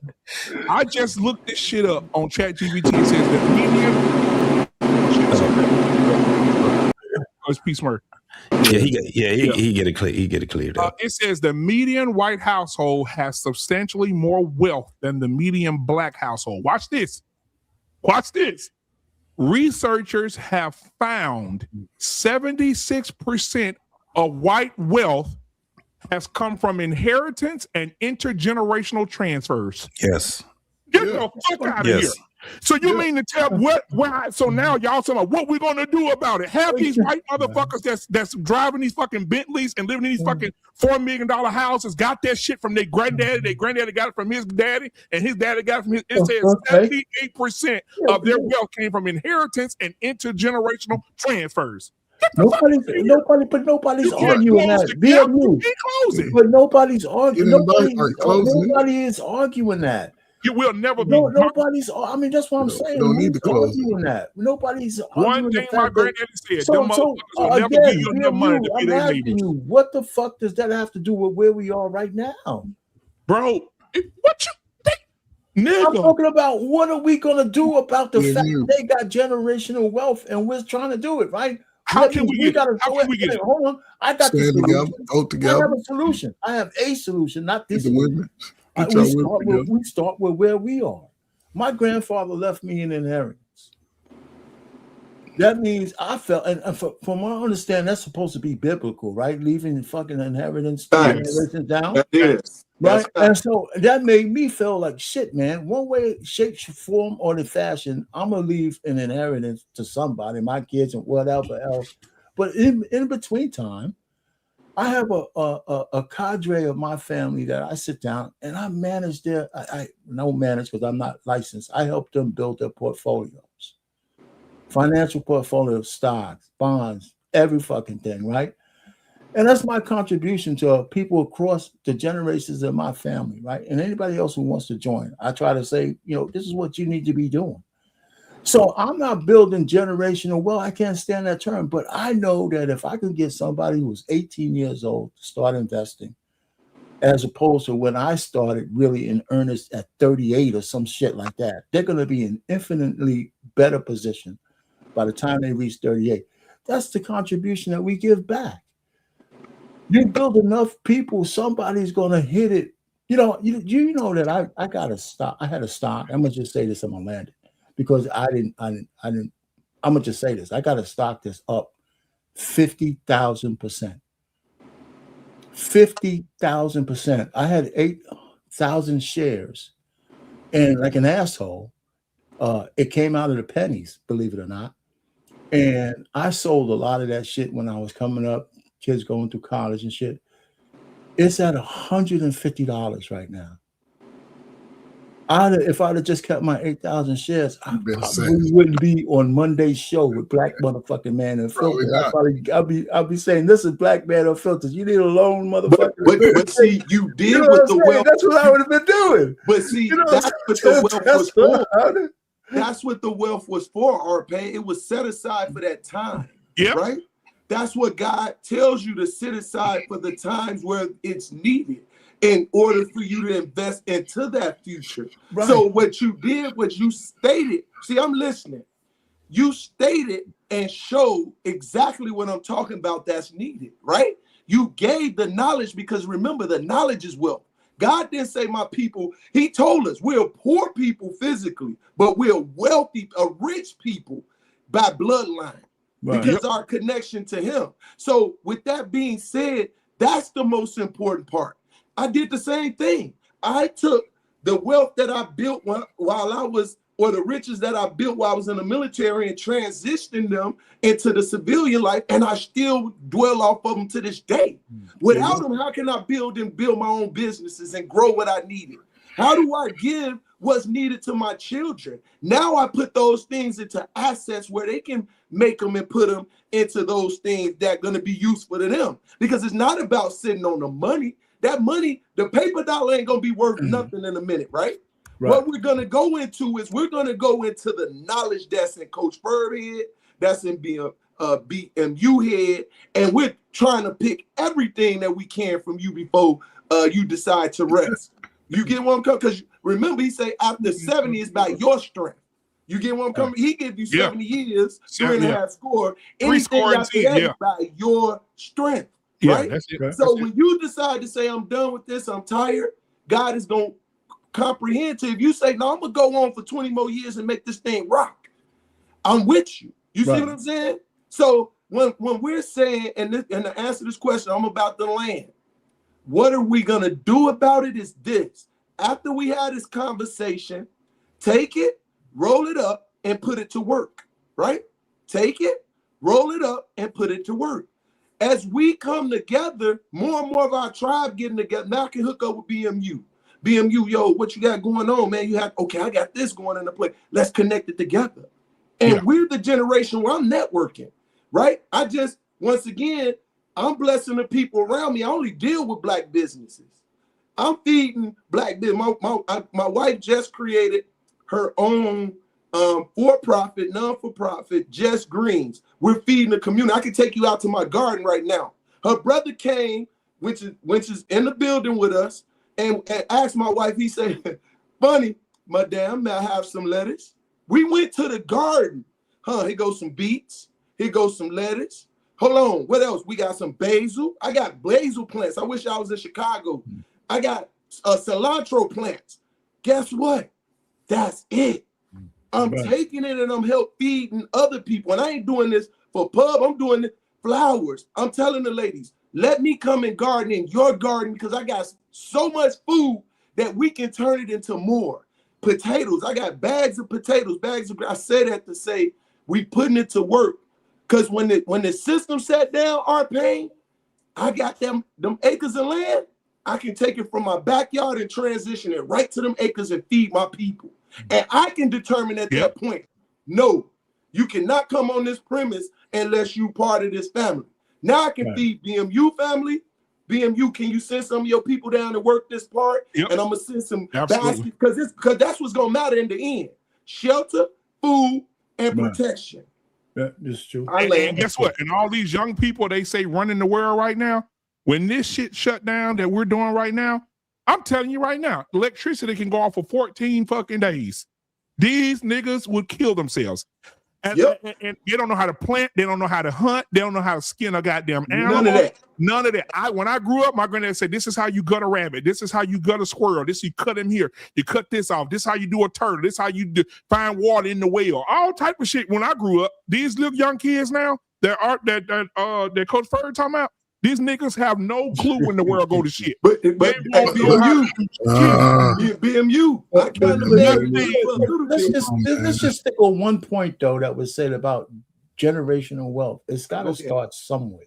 Fact. If it, and let's also say that even though it's not in abundance like white people, there are Black families with generational wealth. Facts. 2%. There are Black families with generational. I was waiting on you to say that. Okay, wait, are you going to deny that? 2% versus 75. But BMU, I agree. You know what I'm saying? The wealth is greatly disproportionate, right? Right. All of those things are true, right? So we can't deny that. But this is why I agree with our pain, right? Over the last 40 years, right, we've been the most informed, but we've been the most divided ever. So, and you're in the driver's seat. You're that first tier elder, right? Because that 40-year-old third eye is coming on. I can see it, right? Mm-hmm. It makes you madder and madder because you're looking at your young, talented children and seeing what they faced in the world, right? Yep. And this is why I speak to brothers like R. Payne and P. Smurf. You're actually doing it now. Mm-hmm. The younger, that 16, 17, they are hungry for information to say I can be who I want to be and be greater than what my conditions are. It's okay to show, hey, look at slavery. Look how they treated us. Look how they said you were less than. But also, listen, starting tomorrow, we are no longer slaves, mentally or physically. We're no longer slaves. And it ain't gonna be a quick turnaround. But again, I think it's always a space for people to have that voice. The BM, the passion you just show here. Try to get 10 boys together and give them that same passion about what happened. But find some documentaries, break it down. Mm-hmm. And when you explain it to them, let them know this is already passed. Yep. So going forward, y'all can go here And it starts today by being a little bit more disciplined. You're not going to move like we used to. We going to stand up. We're going to work on our interpersonal, that psycho-emotional, owning integrity, breaking the definitions down, practicing how to demonstrate it, accountability, having a positive anger expression. Instead of going punching holes in the wall, go box, go do some push-ups, go run, go find some ass, just throw some crazy shit. But then when it comes to information, use the information to ensure that you're going to be on the resourceful side of it. And a lot of people don't send that message to say, hey, this is the condition you started in. However, you want the big car, the big house, the big ride, all that, the girls. There's certain steps you must take. You can't wait till you're 35 and say, I'm going to take them. The earlier you take them, the greater success you would have early, but also you would have the strength and the, I guess to say discernment, the words we use on YouTube, and the ability to bypass those distractions, to not get caught up in the drugs, to not get caught up in the gangs, to not let people like take advantage of you, tell you that you're less than, you'll be able to address them head on. And that's sort of the approach that I took, because most people already understand that they're in a bad place. So if I'm in a bad living condition, I ain't gonna bring you all the way down to the slave master, slap you on the back and say, yeah, no, this happened. However, today, tomorrow, you, when I say you, just in the individual I'm talking to, we're gonna be a better way. And I'm gonna make sure that I follow up with you to make sure that we are checking in with that steps that we have discussed that were ordained. Now, before anybody else say anything, we get these super chats. All right, we got Papa Smurf for State 999 super chat. He say blessings to the panel and chat, man. I appreciate you so much for the 999 super chat. Then we got the lunatic. The lunatic libertarian 499. He said true wealth has nothing to do with money. There are the creators and controllers of all the systems of society. Stop participating. Create your own. Let's go. Thank you for that. He also said generational knowledge, intangible skill sets. That is very much a mentality. Now, I wanted to say this too. Now, when JT said something earlier, I wanted to wait till he got back to say this. So my oldest is 23. My son is 19. He's about to be 19 on June the 7th. When voting comes back around, we talk about these things. And JT, a lot of their friends and the people their age that I know, these kids that grew up with my babies, they say they're not voting for shit. Now, let me tell you why. My daughter said, why we're voting? She said, Dad, let me tell you what I found. She said, because then they always throw shit back at me that I taught them as a kid. Yeah. Right. I should have shut up about a lot of shit because they be bringing it back to me. You be doing Peter shit. Ain't that Peter that be talking like that?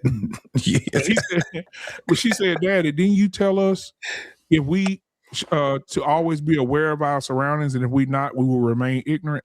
I said, yep. She said, well, I'm gonna talk to you something about voting. She said, I'm gonna teach you something today. I said, okay. I said, now, whatever you think you're finna say, I probably already know. She said, do you know, Daddy, that the majority of people that's on Congress, Senate, who we voting for, and do you know 30 of the last presidents were all in the same fraternity or sorority if they females, and they hang out together and they friends? Yep. And I said, yeah. I said, well, I know that. She said, She said, let me finish. She said, do you know? This the one that just graduated? Uh-huh. Okay. She said, do you know? She said, do you? No, not the one just graduated. She's 17. She about to go to college. Hey, she gonna go to college. Anyway, so more dollar signs, but less. I think she's gonna get a job. But anyway, they said that the reason that she said everything that they're doing is performative. I said, why do you say that? She said, because think about it. You vote for the president, but nothing counts but the electoral votes and the popular vote. I said, oh, okay. And she said, who's in those things? The same people that's in those fraternities. Yep. She said when George Bush and ran against what's his name? John Kerry. No, not I know who, because he conceded to him, but he was a Democrat. Yeah, she said, Dad, don't you know both of them were in the same class and they both was in Skull and Bones together? Yep. I said, really? She said, they brothers, they blood brothers, according to the fraternity. Yep. She said, all of it is performative. She said, nothing matters but the popular vote, the electoral vote. And she said, and black people have been voting for the last 100 years. And what change have we seen for black people as a whole? She said, I'm just asking these questions. And she said, because all my friends said they're not voting for nothing. They're not voting. She said, this is going to be the generation of nobody voting. Well, this is the craziest thing. That's not an answer. This is why I say it's not an answer. And I think we just need to talk to the young folks, but we need to get our shit together as the elders, right? Yep. This is the thing. When we're talking about it, and we say all these things are performative and things like that, man, we talking about hundreds of years of the same fucking practice, right? One of the things that I do understand about black folks, because I'm one of them, is because we are the most resilient, right? We the most resilient. We just don't use our power. Infiltration is what we need to be doing right now. We cannot sit back and act like while being fucking U.S. citizens that we're not U.S. fucking citizens. We need to get more of our young folks involved in politics. We need to get our young folks more involved into understanding what currency is.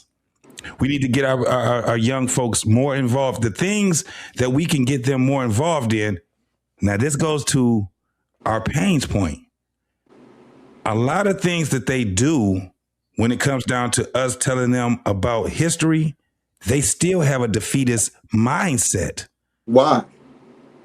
Because they haven't understood that infiltration is the biggest key. You take what the fuck you want. There you go. You don't ask. And we've had generation after generation after generation of motherfuckers asking. The thing is this, when you take it, you have to be what? Mindful. You got to be intelligent. You have to understand what the history is so you can understand how to move in your present so you can make your fucking future better. What they said, BMU, guess what? My kids say the same thing. I got my youngest daughter. She thinks she's the smartest motherfucker out here. She pisses me the fuck off. That college shit, man, I ain't gonna lie. That college shit, man, this shit pisses me the fuck off because they get so much. Hold on, P. No, go ahead. They get so much. They get information, but they don't know how to use it yet. So the thing is, BMU, when she's talking to you, right? Like you said. And I just call it, you do the Peter shit. You know what I'm saying? I know who Peter is. And in the shit, they will use our shit against us. They will. And they will use it against us. Right. They should, because it makes us better people, right? Because now we got to think about it. That's it. And that's why you got to stay. I know I'm cutting your wisdom, JT. No, go ahead, bro. Go ahead. Boy, go ahead. You just got so many things popping. So the Bible says the child is equivalent of a father, right? Yeah. So watch this. See, this is how I got my daughter when it came to voting. I say, Pooh, you still vote, but let me show you how to vote. You got to be tactful, right? That was that's why when I got into leadership, I can show you my evaluation. I got all superiors. And the reason why I got you don't get all superiors in leadership evaluation. Everyone knows that. Right. But I was so tactful in my thinking. I say, this is how you do it. Let's look at the structure of everything. What affects you immediately? Local, right? So let's deal with our local voting. How do you deal and who affects you first? And you affect them and take their job. That's how you get to the next step. So you go from the alderman to the mayor, from the mayor to the governor, right? From the governor to Senate, the House of Representatives, on this level in the state, because each state is its own king, whether you believe it or not. So I say, one, instead of us voting for those parties, look on that casting. Ain't it something at the bottom where it says you can write in? Now, you can still be counted as a number. And if you get the right number, a community, a ward, I can control that number when it comes to that pinpoint. So I can write that person in whether I'm on the Democratic Party, whether I'm on the Republican Party, because they only give you two choices ultimately. And I laughed at them. I said, well, it don't matter. I'm going to write in whatever I want on every go round. Today, I'm going to do Democrat. Tomorrow, I'm going to do Republican. Either way it go, I'm writing my name in if nobody on there that I won't see it. Right? Now, we don't use that one box. We can control that whole party in that area if we utilize that one box. But now, this is one thing. Go ahead. Hold on, P. This is one thing that we don't ever, and I'm about to take this shit a little bit further. Hold on. Before you do, get the super chat. Oh, go ahead. All right, got the lunatic libertarian again. He says most candidates that are trying to truly change the systems in place are sued off the ballot. Their signatures are nullified and their campaigns are crushed before they even start. He's absolutely correct. And JT, before you cook, guess who this just texted me? Who that? My daughter. She's watching. Hey, baby girl. That's what's up. She said, she said, don't misconstrue my words, Professor. She said, she said, tell them this, give them these numbers. And this is what the numbers say. 91, 83, 82, 87, 86, 91, 74, 75, 66, 86, and 76. She said, can anybody ask anybody on the panel, do they know what those numbers mean? And no. And that's dope as fuck. That's dope as fuck. Y'all ready? Shoot. She said those are the ages of the oldest voting House members that's still in Congress right now. Yes, that's where I'm about to go to. Let me finish. She said, so these are the people. The oldest one is born in 1933. One's born in 1934. One's born in 1945. These people were around at the height of the civil rights movement. They were not on the side of black people, and they're still making decisions on behalf of black people. She on her motherfucking job. Yep. And that's she how on her you know motherfucking job. Now, right now. So, but this is the no.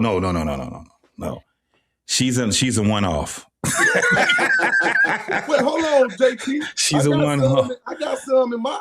I'm just saying they're one-offs, bro. Trust me when I tell you. My thing is this: there needs to be a space where, at some point, us as black folks have to sit back and say, "Listen, I need y'all to vote for my niece, my daughter, my nephew, because they're running for justice. They're running for legislation, Congress, Senate. Infiltration is what we need because we've seen that the system has always been fucked up. We need to have the infiltration of us in there, right? We need to have, at some point, we need to be on these platforms and we saying, listen, I got my nephew running for Congress. My son running for justice. Right? I got somebody else who go, and at some point we'll say, on the executive level, I need y'all to go ahead and start voting for such and such on the executive level. We ain't had that yet. This is what I'm saying though, P. Yeah. We haven't had that yet. One of the reasons why, because we have people in the way that's telling people not to vote. That's the most fucked up shit in the world. We here. We are here. Now we may not see it. You may not see the shit come out of the wash, but you got to start that whole thing. We cannot be second class, because I think we always look, and I'm talking about black folks, look at ourselves as second class citizens also. It goes to the point where I understand our pain's frustration when we have these type of conversations. I hear him speak. And I understand when the things you guys know about politics, the things that Arpain knows about politics, I understand why he's frustrated, right? Because a lot of times when we are talking, we're saying the same shit, and he's heard this shit ever since he was a fucking kid. And for him to sit back and say, I'm hearing this shit again from y'all niggas, you know what I'm saying? So at some point, we have to be able to change the trajectory of the things that has been going on in the past. So we do need to talk to the younger folks, right? especially someone that's of the caliber of your daughter, BMU, she can be edified also. Why? Because you'll get her in a space where it's people that's here, my age and older, your age and older, that can edify her to being the great person she's going to become, right? That's all of us when it comes down to our kids. Man, when I look at y'all brothers right now, and I'm going to end it with this. When I look at y'all brothers right now, I'm hearing, and I've been around you, BMU, you my brother. We've been talking for a long time. When I look at Art Payne, my brother. This is my man because I hear him speak. That's why we can sit back and be cool. Peace, hey, if you don't know BMU, that's my brother right there. Facts. That's my brother right there. You need P. Smurf up here on Tuesdays for show then. Yes, sir. So, Coach Ferg, man, Coach Ferg is the one. Remember, Coach Ferg, we had that conversation. He was like, look, no, man, we need to grab these young folks. We need to do what I told you, Coach Ferg. I said, that's you. That's what you do. I'm not doing what you do, Coach Ferg. I'm going to do it here in this space right here. He respected it and he said, okay, I understand, JT. I understand exactly what you're talking about.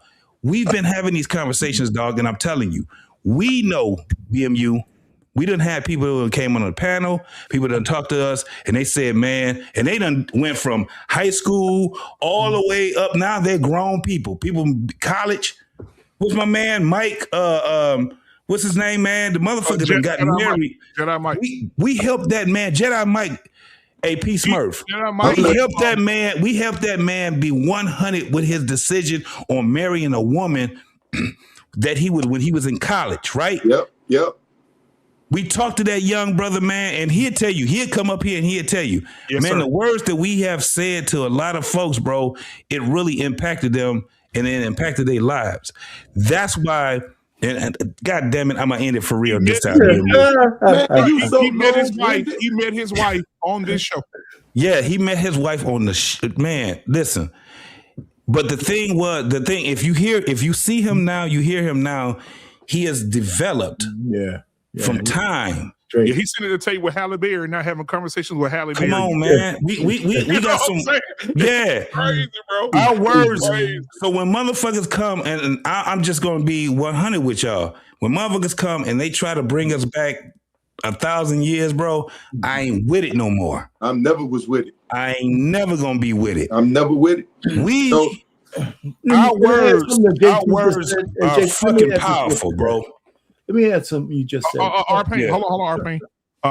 My baby said something. I got to put this out there before you go, Arpain. She said, Daddy, so you just not gonna tell them what I'm studying? Let me tell y'all what she's going to school for, okay? Because she get on my she's in school for political science. Hey, congratulations! Come on, man. Congratulations. That's up to what I was gonna say. Yeah, we need to take over local elections. I think we kind of alluded to that. That's why we can't tell kids they got to vote, but if they don't want to vote on a national level, they have to vote on a local level. Let me tell you, like in Dearborn, the Muslims took over the whole area because they voted. The Somalis did the same thing. And listen, the Somalis almost own Minneapolis. You know why they don't have the mayor? You know why they don't have the mayor? Because Mayor Fry used the genocidal hatred between one Somali group against the other. Mm-hmm. And that one group hated Omar Fatah and Ilhan Omar. Mm-hmm. And so they voted for him. Or else if Fatah would have became mayor, they would have had a bloodless coup over one of the major cities in the United States. Damn. If he would have been mayor. The Muslims do it all the time. And guess what? You know how in our local public schools, we got to fight the transvestites and all those people putting the bullshit in the curriculum? In Dearborn, they can't put that bullshit in their high schools, in those schools. The Muslims ain't allowed because they're on the board. Ain't no conversations on whether, Johnson got 2 dicks and, in the school books. They're not letting that happen because they run the school board. Exactly. I'm 5 miles away from Dearborn, and you are absolutely right, bro. I'm 5 miles away from them. And here go the thing.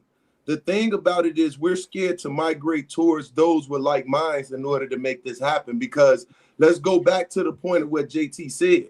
The problem is you saying vote for my son versus we seeing him grow up in the community together, right?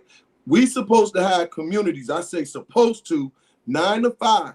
When 5 o'clock come down, we shutting our businesses down and we going to support our children at the local high school, the local college, and we're going to watch them build within the community. Your son's supposed to come work for me, JT. My daughter's supposed to go and work with BMU at his organization Needed. And then our Payne's supposed to be one of the elders that sit on the board to say, these are the things that's needed as we see what happened in the past in order to build an infrastructure. See, we're so busy on us that we forget about us affects us, right? Yeah.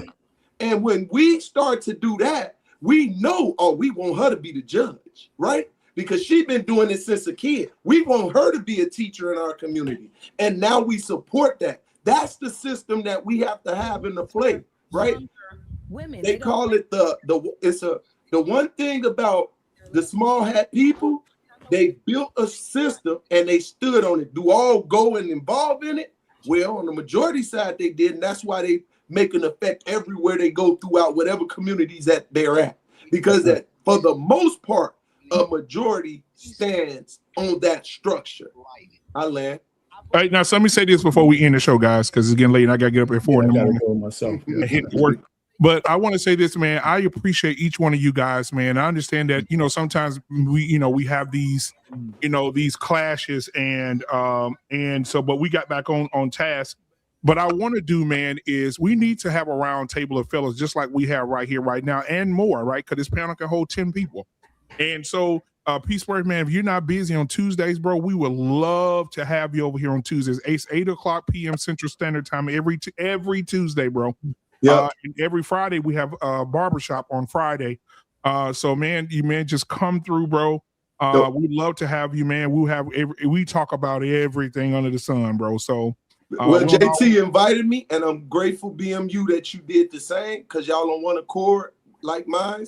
So I'm grateful to be a part of it, and I will be a part of it. So absolutely, thank you for the invite. So I will sit at the table. I'm in schools on Monday and Wednesday, so that's perfect. Tuesday and Fridays, I'm gonna make this time because I enjoy this conversation and I want to continue to build and be a part of it. I'm a pinky. I don't give a damn about being the thumb, the pointer. I'm a pinky. I'm gonna do my pinky part. Yeah, absolutely, man. I appreciate you, man. Coach Ferg, always, brother. I love you, man. Y'all got a show tomorrow for the sports show, man. Y'all got to talk about these big trades, brother. God, I cannot believe Cleveland. I can't believe Cleveland let that boy go over there to the Rams. I can't believe it. That's crazy. But yeah, y'all got to talk about then Odell Beckham. I guess he got some gas left. I see Russell Wilson then retired. So yeah, we'll talk about it. Caitlin Clark is entitled. So y'all got a lot to talk about tomorrow. JT, man, thank you, my brother. I love you to death. Our Payne, man, I know he about to go in there, and he's at the age where he want to have sex every night. So I know he's trying to get off the panel. Go ahead, Elder. Go ahead, Elder. Old man.